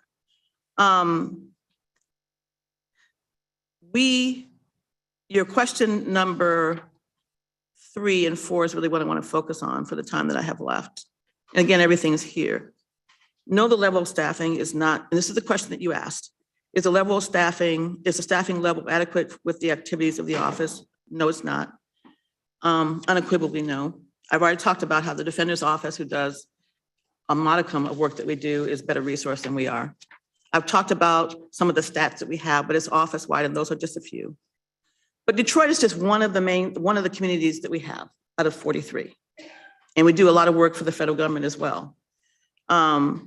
And all of you know that in spite of all these issues that we have, crime is spiking. We know what's happened in the last 2 weekends. Some of you reported in the paper about how it's just unacceptable what's going on. Detroit's violent weekend, 12 shot, at least 6 killed, 2 dead, 10 injured, and another weekend at separate shootings on Saturday, August the 6th. A whole article about city and community leaders calling weekend violence unacceptable. And of course it's unacceptable. But what's also unacceptable and beyond is what we have to deal with to try to get this work done. I'm going to talk a lot about prosecutor wellness and the real concern I have about the health of my staff in a minute. And we gave you a PowerPoint, and it's attachment number 7 that I really hope you'll read. And those are some of the ways that we're trying to deal with the stress issues, but it's not nearly enough. And most of it are things that we hope we want to do. I really would like you to read the American Bar Association standard 3-1.8 that talks about what we should be doing as prosecutors in caseloads and workloads. We really as a county, have to take a look at that for many, many reasons. When we make mistakes, and we're all human, so even if we were perfectly resourced, there will be mistakes that are made. But asking someone to manage 45 serious cases or 300 cases that come through a courtroom is too much, especially when we have other issues that are going on as well. The bench, and I should say there's probably 4 or 5 judges on the Wayne County Circuit bench, add to that by their inhumane treatment of prosecutors. We get blamed for everything. We get blamed for defendants not taking pleas. We make the offers, and we're now calling our offers pandemic offers. Some of them are ridiculous offers that we're making to people who have committed serious crimes to move these cases through the system. We get criticized for that. They marched on my house and in front of the courtroom because I'm not just wholesale dismissing CCW cases. We have a gun violence problem here in Wayne County. We can't do what they do in other counties. So still on top of that, we're trying to find ways to move these cases. One of the things that we're doing is, and I've talked to just about every single either mayor or manager and police chief in Wayne County, that we want to push a lot of the, and push is probably the wrong word, we would like the cities to assume responsibility for a lot of these misdemeanor cases. Because we need to focus on the violent crime. We don't need to focus on I started to say car checking, on retail fraud, MDP. Not that they're not serious crimes. Judge Ford, who you knew many years ago, told me that every single thing that happens to a victim is an important case. So I don't mean to suggest that someone who has their car stolen, or someone that has a store that has a shoplifter, or someone, if you get your car keyed or your tires, slashed. I don't mean to suggest that that's not important. But I think everybody would agree that if we can find other ways of handling those cases, that we need to focus on the murders, the rapes, the robberies, the child abuse. And so one of the things that we've done is we've done that. We've done the groundwork, Tony Guerrero and I. And the issue is that a lot of these cities do not have the ordinances on the city level where they can prosecute some of these cases. So we're going to have to help them write these ordinances, which is another amount of time. The Attorney General has indicated that she would help. And let me just tell you, partnerships, the Attorney General has almost 70 of our cases they've agreed to take for us. We have 2 or 3 cases that we've had to ask the U.S. Attorney to take, that there's no way in heck that our office shouldn't be doing them. Cases very, very important to Wayne County. And I think you know one of them that I'm talking about. Our office should be prosecuting that. This is Wayne County. This is our jurisdiction. We should be prosecuting these cases that affect our constituents. We just had to ask the Attorney General, and those of you who are on public safety heard us talk about human trafficking. When we talked about these cases, there wasn't a dry eye in the house. We had a case that we worked up that spanned several states, that many, many young girls as victims that happened in Wayne County, we couldn't keep because we couldn't do it, not staff. Do you know how hard it is for my prosecutors who do this work to have to give up cases like that? And Commissioner Scott, you were there, you know the work that we're doing. And so, but we have to do this to get things moving. So all of my information is here. But I cannot get up without talking about secondary trauma, stress, and mental health and wellness of our issues, because I know probably all of us are having that in our offices. But the difference between your office and mine is that my advocates, investigators, and support staff and lawyers deal with the worst atrocities that human beings do to each other. They look at pictures of dead children that are shot and stabbed and abused. They look at pictures and they read about senior citizens who are raped in nursing homes at age 90 on a regular basis. They look into the eyes of these sexual assault victims every single day. They service these domestic violence homicide families every single day. The 10,000 domestic violence cases that we get a year, 10,000 every day.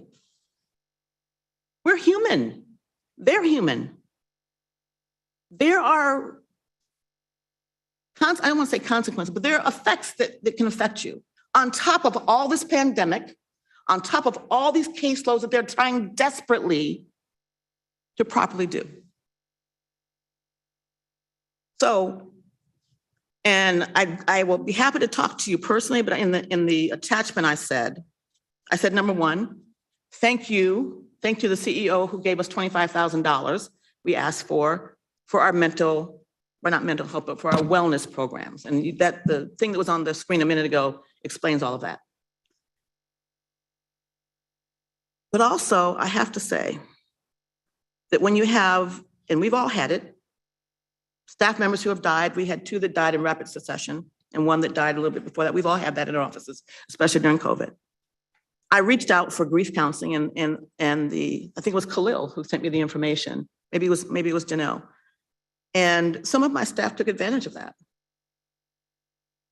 And let's just say that the services were not provided in a professional manner. So I would urge this commission to look at these services that you have that you're offering to your staffs when it comes to mental health and wellness, and take a good look at who you have in those places offering those services. If you want specific examples, one of the people on my staff who came forward with this information has told me very clearly that she wants to share it. And I don't want to do it in this kind of a setting. I'll be happy to either bring her to your office or whatever you want me to do. So it's harrowing what she went through after going there already in need of services as a result of talking to the people that were supposed to help her. So I have a whole section in here about wellness and health, and I would like you to look at that. And I would love to partner with you to take a look at that. We have a very wonderful detective in my office, Patricia Little, who used to be with Detroit Homicide, was a wonderful homicide investigator. She works for us in our conviction integrity unit. And she came up with this whole wellness program. And we've been funding it ourselves through selling salads, just doing things and trying to raise money to do it. We would like to have, massage chairs. We have yoga coming in, but we have to pay all these people that come in. So we've been first doing it ourselves. And so the $25,000 that was allotted to us was very necessary. I don't know what my time is. I probably, but anyway, I have to mention a few other things. We're having an issue. Well, let me back up. I asked in the budget, and I don't know if it was given for a fair mission. Was that granted? Okay, so I came and made a presentation before public safety again on our LGBTQ plus work that we're doing for people from that community who are victimized and tortured just for being who they are. I don't want to spend a lot of time, but it was started because 6 trans women of color were murdered. And then Inessa and I put this together. And we've been graciously presented with $80,000, and we're asking that to increase to $150,000. And I think it doesn't come from my budget. I believe it comes from the executive's office budget. So we're asking you to grant that. We have information on here on our vacancies. We have information in here, all of the information that you asked for on body cameras and what that's added. I want to talk about 2 more things. I'm a little upset about some promises that were made to us as it relates to the CJC and how we were told that we wouldn't need any kind of file rooms or storage area because we were guaranteed to be digital by the time that we got there. And that the files will be scanned. And if I say anything wrong, Mark, just interrupt me. The files will be scanned at no expense to us so that we could meet that goal. And we wouldn't need that space. So some space was taken from us that he had asked for that. Oh, you won't need it because we'll be digital. So we were told for years that we would bear no costs for that. And then they took $150,000 out of my budget. So just wanted to let you know that I didn't appreciate that when we were told that we would not bear any costs. I don't know the politics behind all of that, but I do know that we had to bear the brunt for that. We have a massive project, as I said, and if you have any questions, Mark is here, about our digital system that finally we were granted, and I appreciate that. the money for that after getting money from the federal government, starting, 6 years ago and all of that. And it's a monumental Herculean task, but we owe that to our citizenry. They should be able to go online and look at the cases that we've charged, to look at the demographics.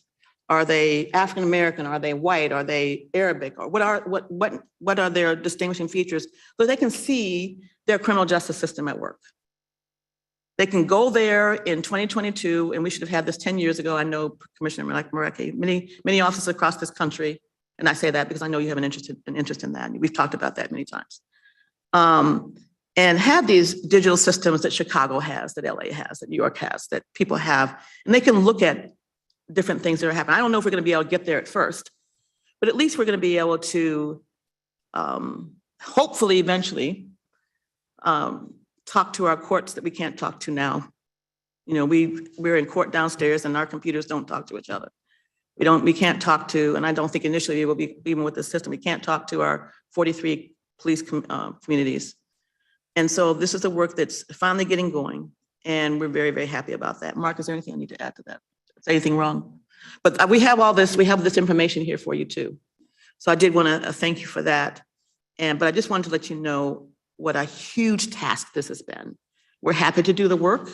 It's going to benefit everybody that lives, works, plays, prays in Wayne County, and even those that don't, because they'll be able to go and look. And I've never been shy about sharing the information that we have, which leads me to one of my last points. Our conviction integrity unit, one of the things that we asked for in those extra 39 or 38 positions, I'm not sure which one it is, 38, 39. We asked for 5 more people to join that unit. As you know, we have exonerated or given new trials to, not necessarily because they were not guilty, but because their trials were so flawed that they weren't fair. And the exonerees, I think it's 32 or 33 now. The issue that we're having now is that some of these exonerees, as is their right, are suing. And none of our exonerations so far have been because of prosecutorial misconduct. And Corp Counsel has asked us for $150,000 as a fund to be able to hire lawyers to defend these cases. I get it. I get that. I can't afford that. My position is that shouldn't come out of my budget. So what was suggested is that, I think it was $500,000 they asked me to ask for from you.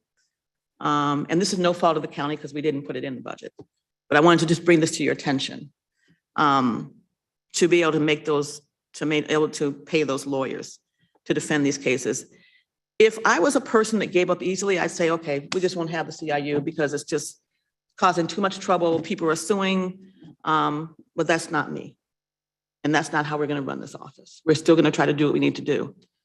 But again, including us in a lawsuit when the case had nothing to do with any misconduct on our part, is something we have to deal with. Most of the exonerees are not doing that. The ones that are suing the appropriate people who caused them to be in prison for crimes they didn't commit. So I'm not sure if there's anything else that I should talk about, but again, let me just, as I said already, really please look at the attachments 3, 4, 5, and 6.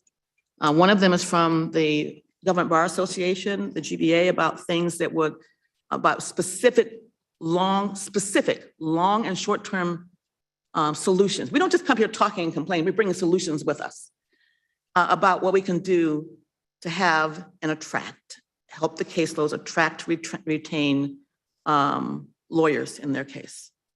Some very specific things that are mentioned there. And on top of that, from the GBA, we also have a July 2002 survey of GBA members that will talk about and also about what I've said about the problems that we're having in the office and the concerns that we all have about the caseloads.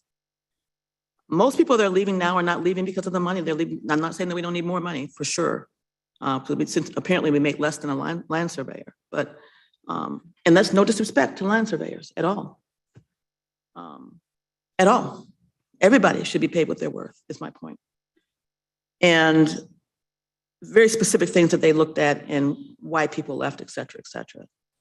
We also have, and some of these things may be difficult, but you asked me to conclude them, so we did. And there's about 10 pages here about solutions where we can fix this retention problem, and we can fix this recruitment problem, fix this caseload problem. I've talked about parking. Some little things like, why can't we hire people who are waiting bar results? Law clerks to help us with what we're doing. There's a lot in here about some structures and the length it takes from the time that we want to hire somebody to the time that they're actually hired. Want to just give you one quick example. We have examples here for you to look at in these 4 attachments. We were granted money from the Michigan Domestic Violence and Sexual Assault Prevention and Treatment Board.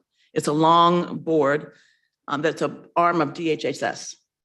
And whenever we need help, where we have issues that we're trying to fix with our special victims unit, we always turn to them because they have contacts, they have grant opportunities, and they're always very helpful of giving us grants and things we help. So you heard me talk about the advocates earlier and how long they have to spend talking to people and how we can't keep track like we should of if you were a victim of crime, you would want to know what's going on with your case.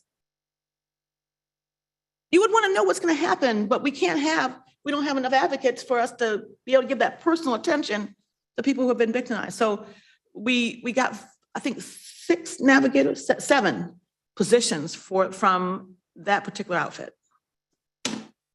A year and a half later, those positions still are not filled because of various things that have happened that we had to do and hoops that we had to jump through for that to happen. So when I'm calling them again, they're looking at me, wait a minute, we gave you money for 7 positions. And they're calling me saying, why aren't these people hired? And what can I say? So some processes, that's what I'm talking about, processes that I think need to be fixed. When we're hiring advocates, when we're hiring lawyers, when we're hiring not so much investigators, but when we're hiring people, it takes much too long.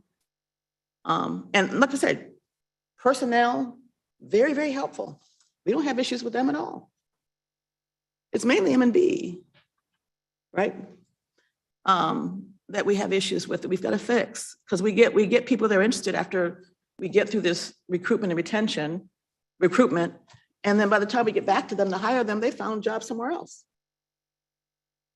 We had one person we wanted to hire. Just tell me when you want me to stop talking because I'll just keep talking. And I won't be offended. We had one very good candidate that came to us that wanted to work for us. She had 30 years of experience and she still wanted to work full-time. In fact, she was the prosecutor, elected prosecutor, or acting elected prosecutor in her county up north. And she wanted to come work for us. You want to know why she didn't come? Because the parking wasn't free. So sometimes it's just the little things. All right. You want me to stop now? I could talk about more.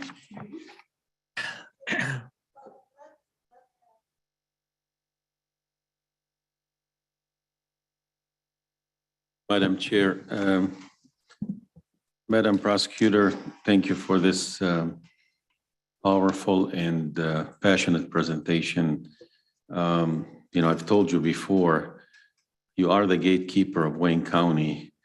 And allow me, if I can use this metaphor, is it appropriate to say that the gate is not on solid footing? Can I say that? Yes. I understand your frustration.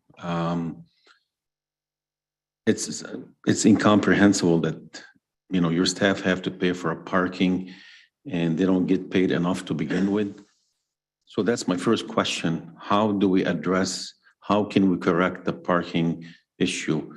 Do we reimburse them on a monthly basis if needed? Or how do we go about that? What's your solution? Commissioner Baidoon, over the years, we have actually spent a lot of time on this issue. We went to every single lot in downtown Detroit and tried to cut some kind of a deal with them and we've done this at least 3 or 4 times where Richard Hathaway, I think you know him, went to every single lot in this area where you could walk from to try to get them to give us a break on parking. For a long time, we had, and I don't know exactly what it was, we had a deal with the Greektown Garage. where we were able to park there, I think for a lesser rate. Is that right? I think it was.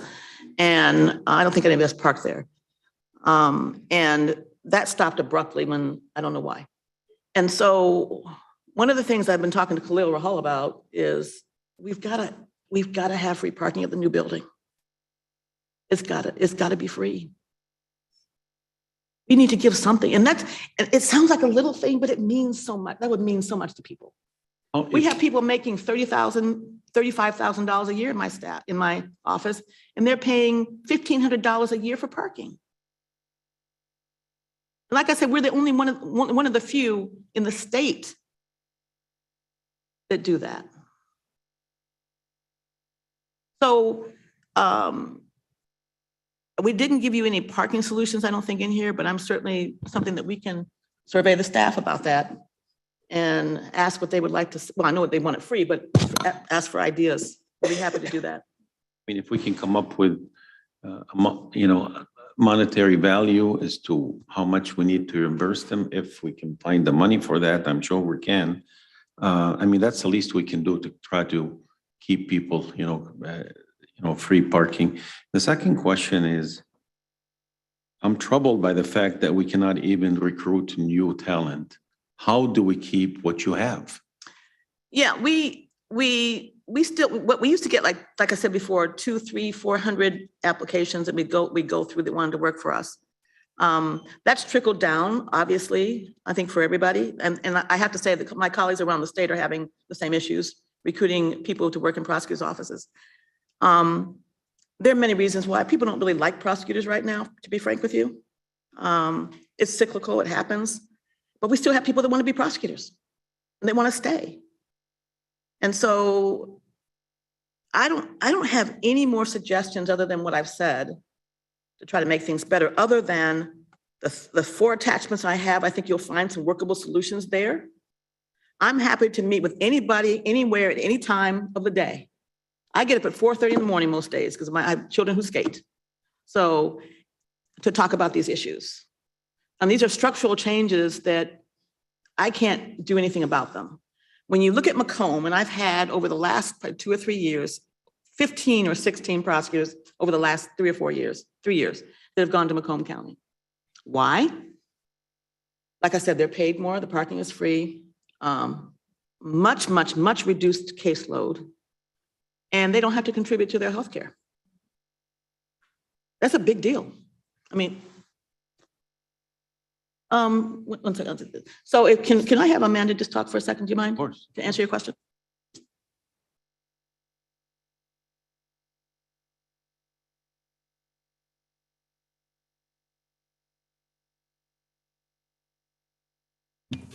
Thank you. It's my first time here. Whoa. Good afternoon. I'm Amanda Smith. I'm the president of the Government Bar Association, and I represent all of the rank and file prosecuting attorneys for Wayne County and also a subset of attorneys at Corporation Counsel. I believe Prosecutor Worthy indicated you have a memo I actually wrote for her, and it was a 3-page memo indicating what are we going to do to survive, one, as prosecutors in this office, and what are we going to do to retain prosecutors in this office. Those are my ideas, and I'm more than happy to meet with any single person here that would like to talk about how we're going to solve this. I've been a Wayne County employee for 11 years, and I really do care what happens in this county and in my office. One thing I can tell you I need as GBA president is that when I go to labor relations with solutions to the problem, I need them to hear me and I need them to respond, because my experience being with GBA is that it's like talking to a brick wall. And I'm going to labor relations with reasonable solutions to our issues, and I need them to work with us. That's what I need. Thank you. But even aside from all that, like I said, probably about 10 pages of solutions here. And I have to say again that the CEO's office is working with us on some of these solutions, but I think it needs to involve everybody, because everybody is now having the same issues. I agree. Madam Prosecutor, we have a serious gun violence in Wayne County. Yes. We all know that. What would you say the number of gun violence cases are being handled annually by the Wayne County prosecutors today? I don't know how many cases out of the ones that we do. I could probably kind of get a reasonable number for you. We'll certainly know exactly how many when we get our digital system up and running. That's something that's going to tell us. I can tell you, Commissioner Baydoun, that we had to make a very heartbreaking decision for us, or I had to make it, to get rid of our community prosecution program because we need to bring those lawyers back.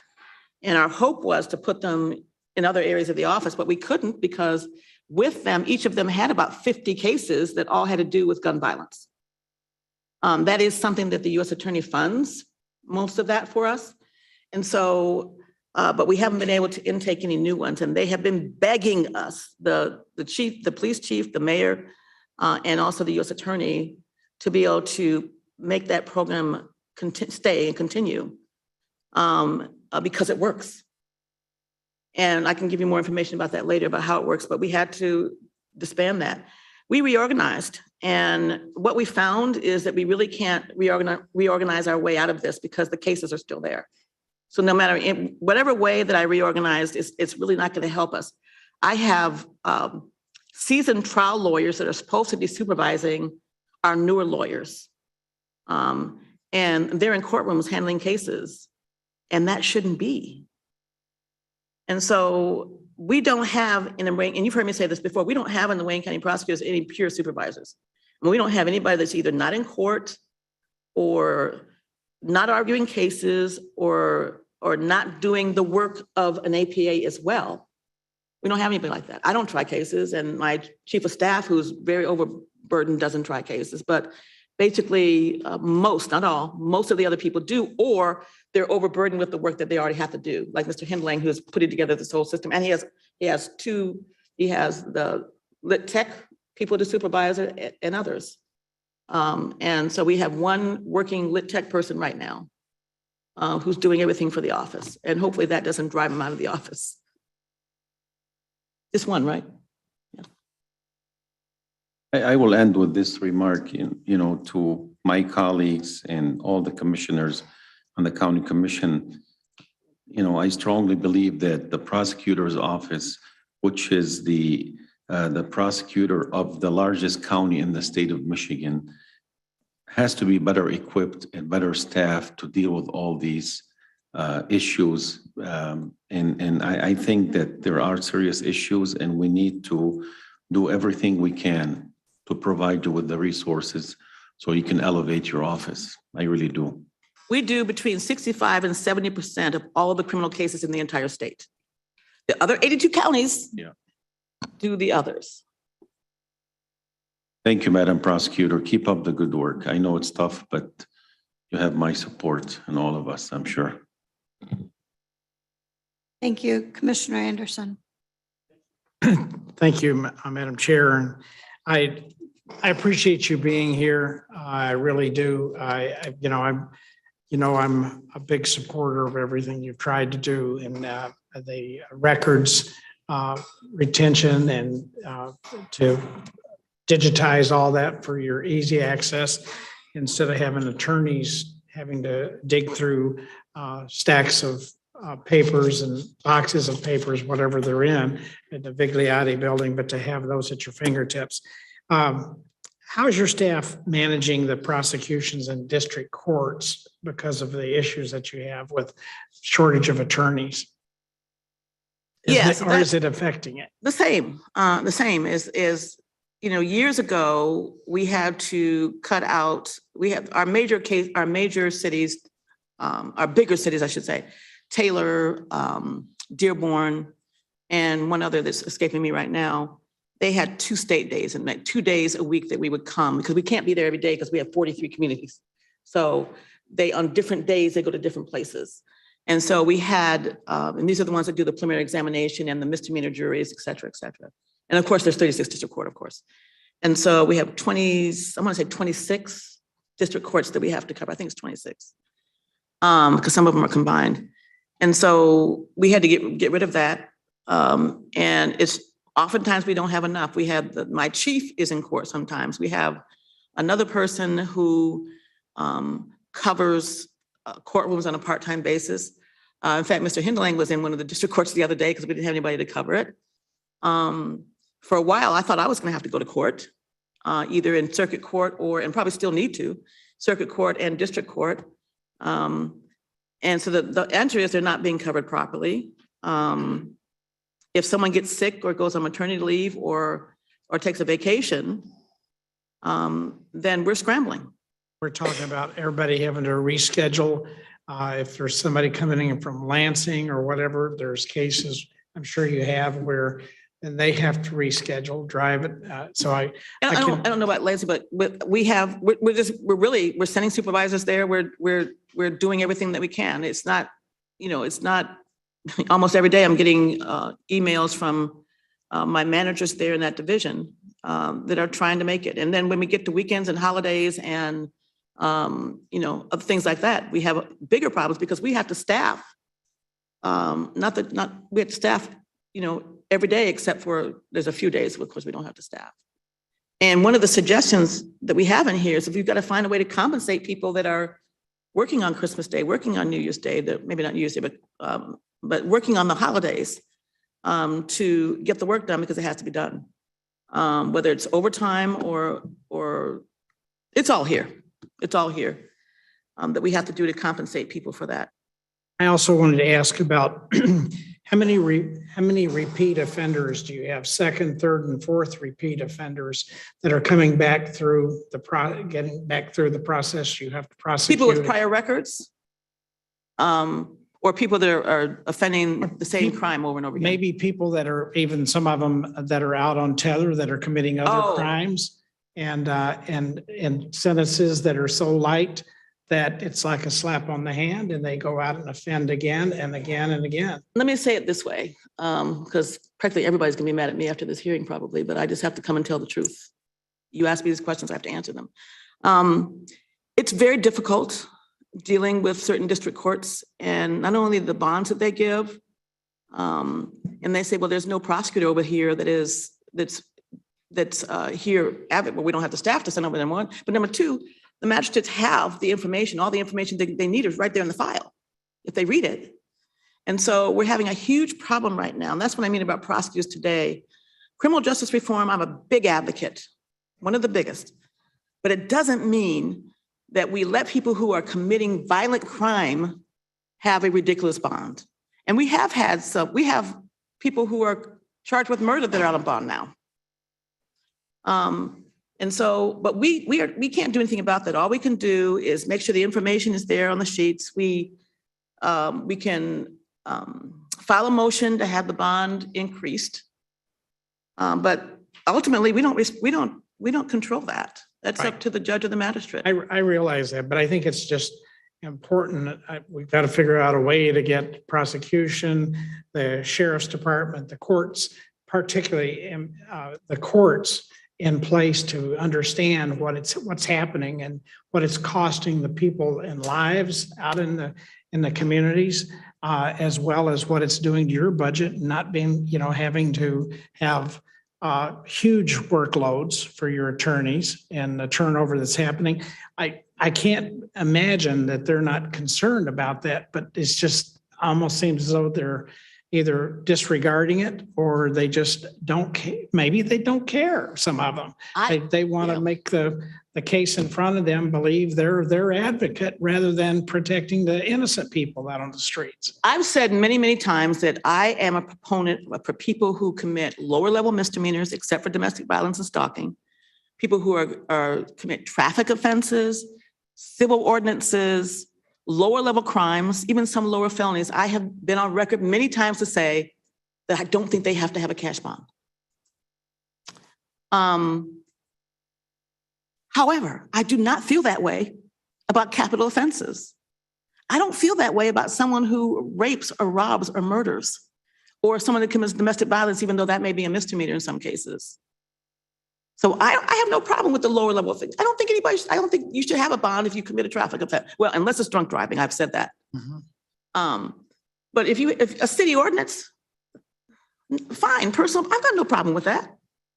A lower level misdemeanor, as long as it's not assaultive, I don't have any problem with that either. As long as there's not a history of not come into court. I was a judge for 9 years on the Wayne County Circuit Court. I set bonds, I reduce bonds. It's hard to do because one of a judge's worst nightmare is someone that you gave what you think is a reasonable bond to them, and they're on Channel 7, a week later, and they've killed somebody. That happens. And so I know what it's like. I know the factors that you're supposed to take into consideration when you set a bond. It's right there in the rules. And I do not think the ability to pay should be one of those factors. I don't think if you're rich and have money, you should be able to be treated differently with someone who doesn't. But if you commit the same serious crime, both of your bodies need to be in jail, awaiting trial if you commit charged with a serious crime. Tell us how you feel. Last comment, Madam Chair, last comment I have is more of a comment than anything. If you met with the budget director, and I don't know if it's a budget director or if you had a conversation with the CEO, I just can't imagine as great of a case as you've laid out in front of us, that he would reject it and cut your budget by 38 positions, what you're proposing. He didn't cut it. I'm gonna make it clear. He didn't cut 38 positions. Really? I asked for 38 extra positions and I wasn't, So he did not cut position. He didn't do that. Well, it was beyond it was from what you had asked for. Yeah, and I have to say in his defense that we've had many discussions and he's very supportive, but I think my department is, one of the most important. Everybody feels that way about their own that department office because of the work that we do. But yeah, we asked for those positions because we need them. But the response was, and again, like I said before, it's intellectually I understand it, but I think that we can fill my vacancies if we work together and fix these structural issues. I think we can fill them, and then we still need the 29 others. 39 others. I'm sorry. My concern is shouldn't. And I think I'm probably speaking for others, that the health and safety of our citizens should be primary. Yes, I agree. Thank you. Thank you, Madam Chair.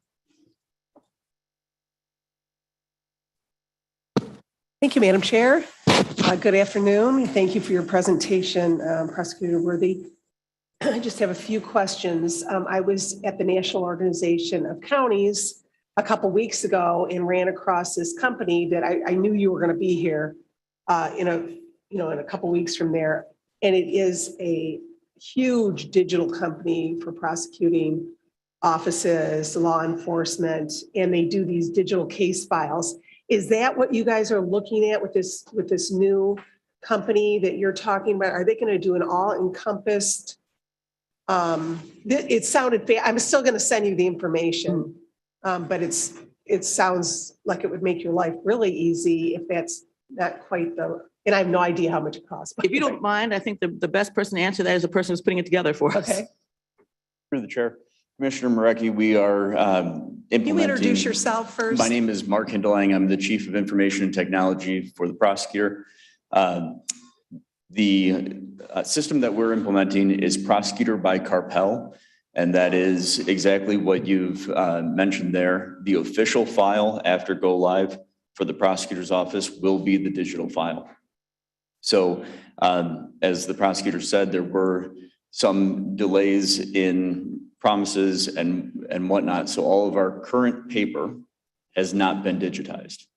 So as of go live, just the files that are new that day forward are going to be digital. We are working to scan all of our current files with the budget director support and the CEO support to scan our current files and work into the older files. And so can I send you the information that Yes, I got? please. Just so you can, he was talking about, all the law enforcement's information coming in. So I thought it was interesting. I'll just send it to you. Thank you. So you can look at it. Okay. So the state is sitting on like gobs of money right now. And I know you get grants from the state. And I've seen some of the lists that they're sending out, are you getting anything from them? And there's so much money at the state right now. And I'm not just talking about ARPA money, I'm talking about sales tax money. And are they willing to work with your department at all? We have had, and I, like I said, we have no stone is unturned. We met with them. I don't want to say anything I'm not supposed to say, so I won't. We have people helping us here in the county. I don't know if they want me to say them, so I won't. And yes, we put a budget together for what we needed that we thought we could get from the state. That was presented. I haven't gotten really much feedback about that. I've also met with some of the governor's staff on other issues as well. And these issues have to do mainly with cutting our caseload and working with our backlog and some programs we want to put into place to do that, but it has to be funded. And so I have met with them, I think 2 or 3 times about that issue also. And so I think it's a work in progress, but yes, we have been there. We have been to the city of Detroit. I don't know if I can say this publicly. I think I can, but since I don't know for sure, I won't. But people on the CEO staff has been working with the city. We also put a budget together for that as well, because the city had $800 million in ARPA money. And it says, I read all 700 pages of that bill. I read and highlighted. And it says right in the bill that that money can be used to reduce court backlogs. And so obviously we're a big part of the court backlogs. And so I provided information to them about that. We were not asking for that much money. I think it was $5 million. Not just for me, but for the whole court backlog. And no. The position, I think, of the mayor is that that's a county issue. But what I say, and what I said to the police chief just last week, many times, is let's just take the rape kits, for example, that we're still working on 12 years later. Completely and totally a Detroit Police Department screw up. Ask me how much money the city has given me despite my constant ask, not 1 penny. The CEO and this commission stepped up. I think it's $1 million a year for many years, and I think it might be a little bit lower now. We're still working on that, by the way. The federal government, all the way back to the Obama administration, money from them. The state, millions of dollars that we got from the state. But the people who screwed it up, nothing. And so when I am told it's a county issue, you're a screw up, why do I have to pay for it? Why does it have to come out of my budget? I made a commitment as the chief law enforcement officer for the county of Wayne to all of those 341 men, women, and children whose rape kits sat on the shelf for some as long as 40 years to bring them justice, because I think that's what I'm supposed to do. But the county has paid for it, the state has paid for it, and the federal government's paid for it, but not the entity who it came from. So that's what we're dealing with. And I get it's not technically a county, county is responsible for the prosecutor's budget. I get it. We all know that. That's why we're here. But does that mean that does that not mean that if your organization screwed up, you don't feel some kind of responsibility to help clear it up? Even private foundations have helped us. Even people in all 50 states sent in money when they heard about it. 9 foreign countries sent in money. Maybe with all these attorneys, we should litigate against the city. So yes, we would like some of that 800 million. What's that? We would like some of that 800 million.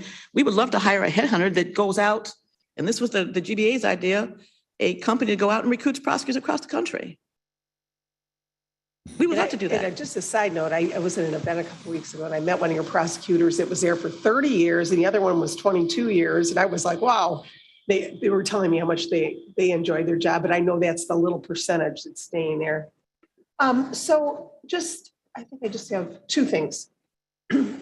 You're asking for these positions and you have 80 vacancies that are fully funded, right? Because they're funded. Yes. So what would stop you consolidating the 80 to make more money for the people you want to hire as they come in? Is that a CBA thing? I mean, what would stop you doing that, at least on a temporary basis, to do that in a temporary basis for the next couple of years to hire people at higher amounts? Yeah, well, there's been some talk about something like that. And again, I'm not going to divulge the conversations that the CEO and I've had with the person of the county. I don't think this is the forum for that.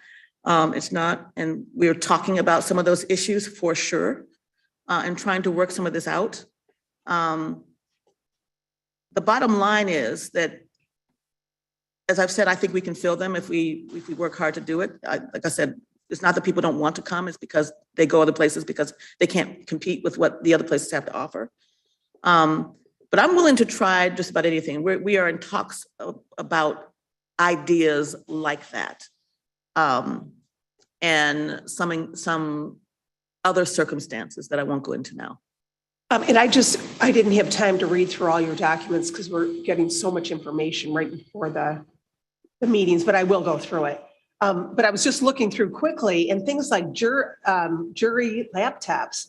We had all this COVID money come in and tons of laptops were bought. And, you know, maybe those are areas that people can look into, because I would think a juror is part of the county at that point while they're using that in Wayne County, right? I don't know about, do jurors have laptops? Do they? Yeah, that was one of the suggestions. Fair. The jury laptops are sent in for the jury to review evidence after a trial. And the laptops, I believe, that came in through CARES Act have been distributed. So the DOIT is working on getting more. Okay, they ran out of So I them? believe that they've been allocated. We were talking about this yesterday. I believe that we're down 200 laptops, I think. Was that what we were talking about yesterday? Yeah, so some of the first laptops that we have are coming up for replacement. They're now getting over 5 years old. And our staff, to use the system to get everything that we can out of the case management system, needs to be on laptop workstations. So again, with the support of DOIT, with Hector, we are working to get 100% of our staff on laptops by our go live date. Okay, good. All right, because we still have a lot of that money floating around. So, okay, I think that's it. Thank you, Madam Chair.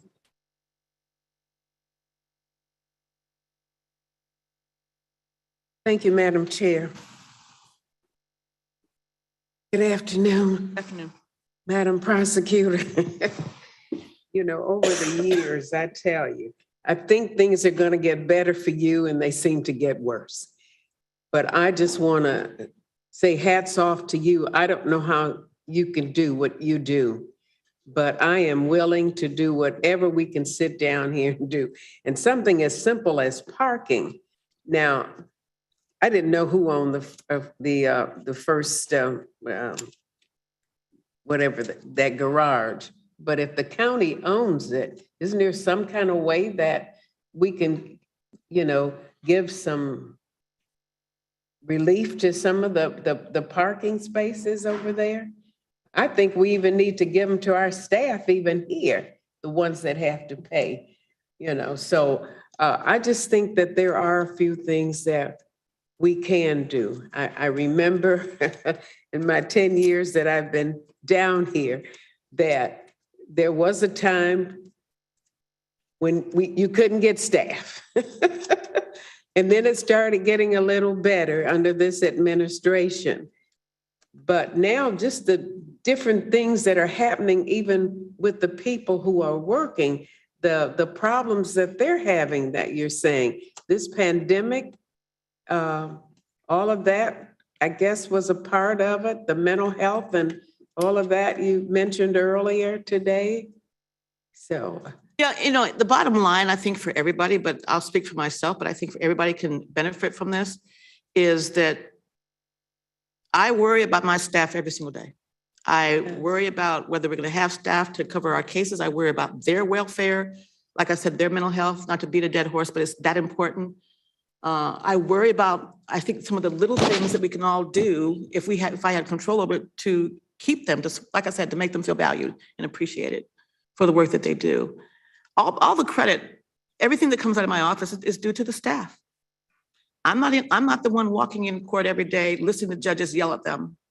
And it's not all judges, it's a few that I we're trying to deal with understand, that. and if we watch the news every day, we know what's going on. And so we know the kind of cases that you're getting. It's hard being Over and a over. Wayne County prosecutor. It's very difficult. And, you know, the only other, I shouldn't say the only, we are to our north, my colleague in Flint, same issue. From the big urban cities, you're having these same issues. But again, they don't do the volume that we do, but for their size, the volume that they do matters. And that's my first priority. I have to say, I don't want them to be carrying 45 I'm sorry. homicide. I don't want them to carry 45 homicide cases and all these SVU cases. But at this point, what else are we going to do at this point? If we have more people coming in, if we're more competitive, then automatically the caseload issue takes care of itself. Well, let's hopefully we can find some kind of way for you to retain some of the staff that you even have here. So solutions are here in this packet. I'll say that for like the sixth time. But I'm sure that we will do all that we possibly can. And I just want to thank you for all that you do and your staff and the times you spend over to come over to public safety to let us know what's going on. And the young lady that you had just recently come, the LGBT, that the work that she is doing, you know, so thank you. for all Wayne of County is nationally respected for what we do for the LGBTQ community. Wayne County is nationally respected for what we do with the rape kits. They're nationally respected for many things. But I think the people in Wayne County who do the work every day are the ones that don't feel respected. Thank you. Thank you, Madam Chair. Thank you. Commissioner Baker McCormick. Thank you, Madam Chair. And thank you, Prosecutor Worthy, for being here today. And with your passion, we can tell that you love what you do for Wayne County. One of the questions I had relates back to the requirement for attorneys and other staff. We had the personnel department before us and we questioned whether some of the requirements could be changed, reduced, eliminated. Have you had that conversation in your? We have, and I don't know if Gigi can speak better than that, but we have had that conversation and we will bear some responsibility for that because we write our job descriptions and what we need, and then we can't attract anybody for that. So then we change our job descriptions to meet that. But then the time it takes, and my chief of staff said, don't say anything about personnel because they work very closely with us and they work well with us and they're responsive. So I'm not trying to hurt anybody, but the point is the length of time that it takes when we send the new description over there, for example, I think it's in here. She wrote it in here. I think we sent it in April. We didn't get a response until July, something like that. And it's in here. So those are things that I think, and a lot of it, we understand a lot of it has to do with the county's own staffing shortages. I get that, but we got to find a way to fix that. And I think that some of the suggestions that we make would also help, you know, the county, the treasurer, everybody that's having some issues would help them as well. And so, and some of them I think are very quick fixes. Some of them admittedly are longer term fixes.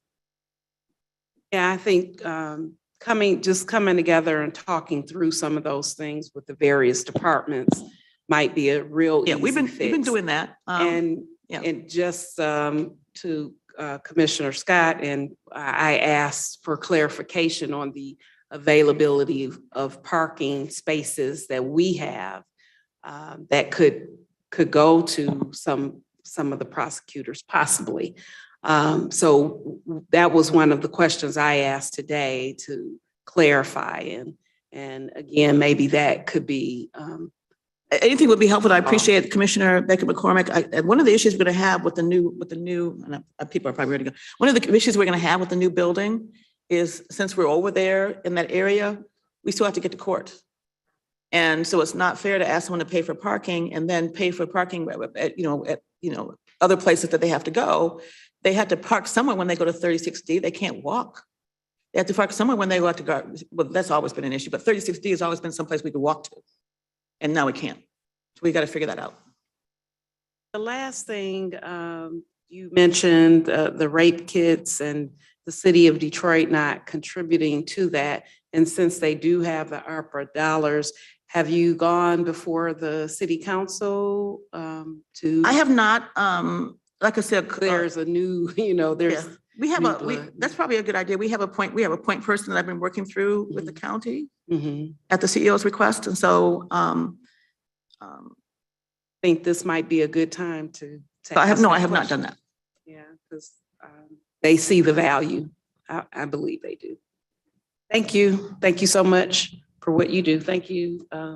Thank you, Commissioner. We're going to be closing this quickly here. But Madam Prosecutor, I had another question. I saved it for last. I wanted my colleagues to have the opportunity to ask this question. When you get these cases to your office, Madam Prosecutor, are you prioritizing the seriousness of these cases, like sexual misconduct, gun violence, rape, murder? I mean, I know you have a lot on your plate. How do you go about which cases to handle first? The ones that are in custody are the ones that we handle first. So, the in custody people who are the police bring us the warrant packages. And so the in custody ones are the ones we have to do first. And we are always scrambling for, my warrant staff works, from 6 a.m. They work on weekends, the whole gamut. So we're always looking for people to help that happen, especially on the weekends. And it's very difficult to do it. And there's got to be some incentives, which we talk about in here, for that kind of work. And there should be some incentives for the backlog. The backlog in our warrant review happens because we have to focus on the in custody, but a lot of the cases are not in custody. And that's when we get concerned that something's going to happen. Someone that has a not in custody warrant that's literally sitting on the desk, because we're focusing on the in custody warrants, that there's going to be a story about someone hurting someone, and we'll go through.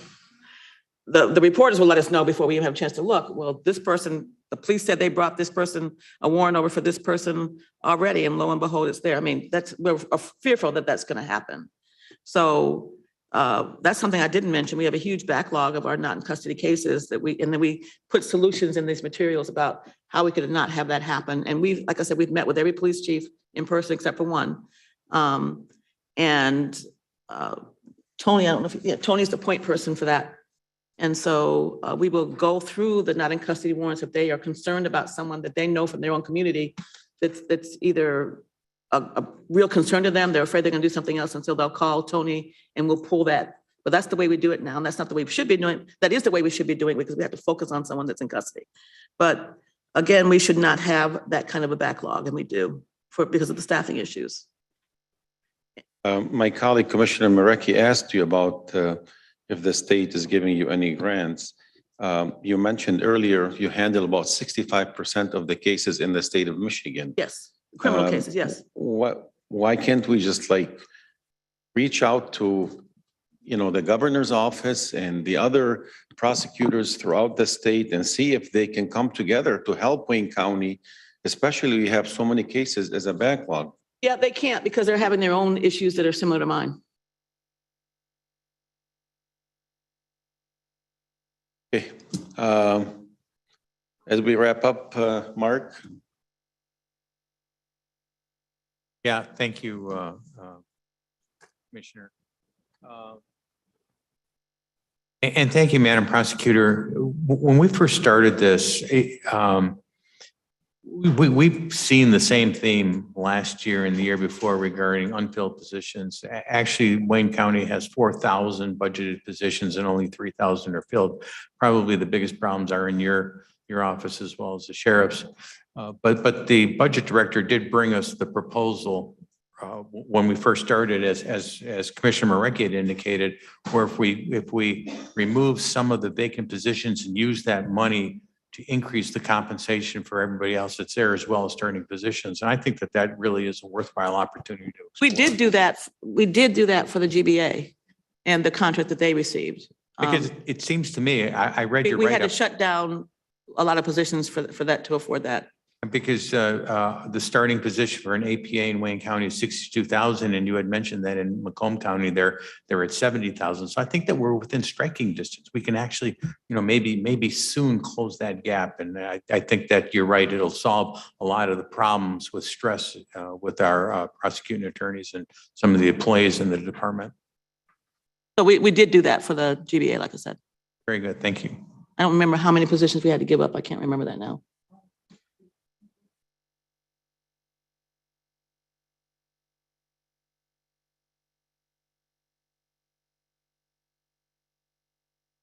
So we gave up 18 positions to be able to get the GBA contract, the raises. Thank you very much. No further questions. Thank you, Madam Prosecutor. And we feel your pain and you will have our support, whatever we can do to help. Anywhere, anytime, any day, I'll come over and talk about these issues with anybody who wants to hear it. Thank Work you. with us all. As well as I think Amanda said the same thing as well. Madam Clerk, next item. Next item, item E, new business, there is none listed. Moving to item F, such other matters as may be properly submitted before the committee. We have none. Next item. Item G, public comments. Do we have anybody in the public that would like to make a comment? Anybody in the chamber would like to come and make a comment? Do we have anybody on Zoom, Madam Clerk? No, I see no hands raised. No And one we on have Zoom. no emails. Okay, next item. Item H, adjournment. Meeting adjourned.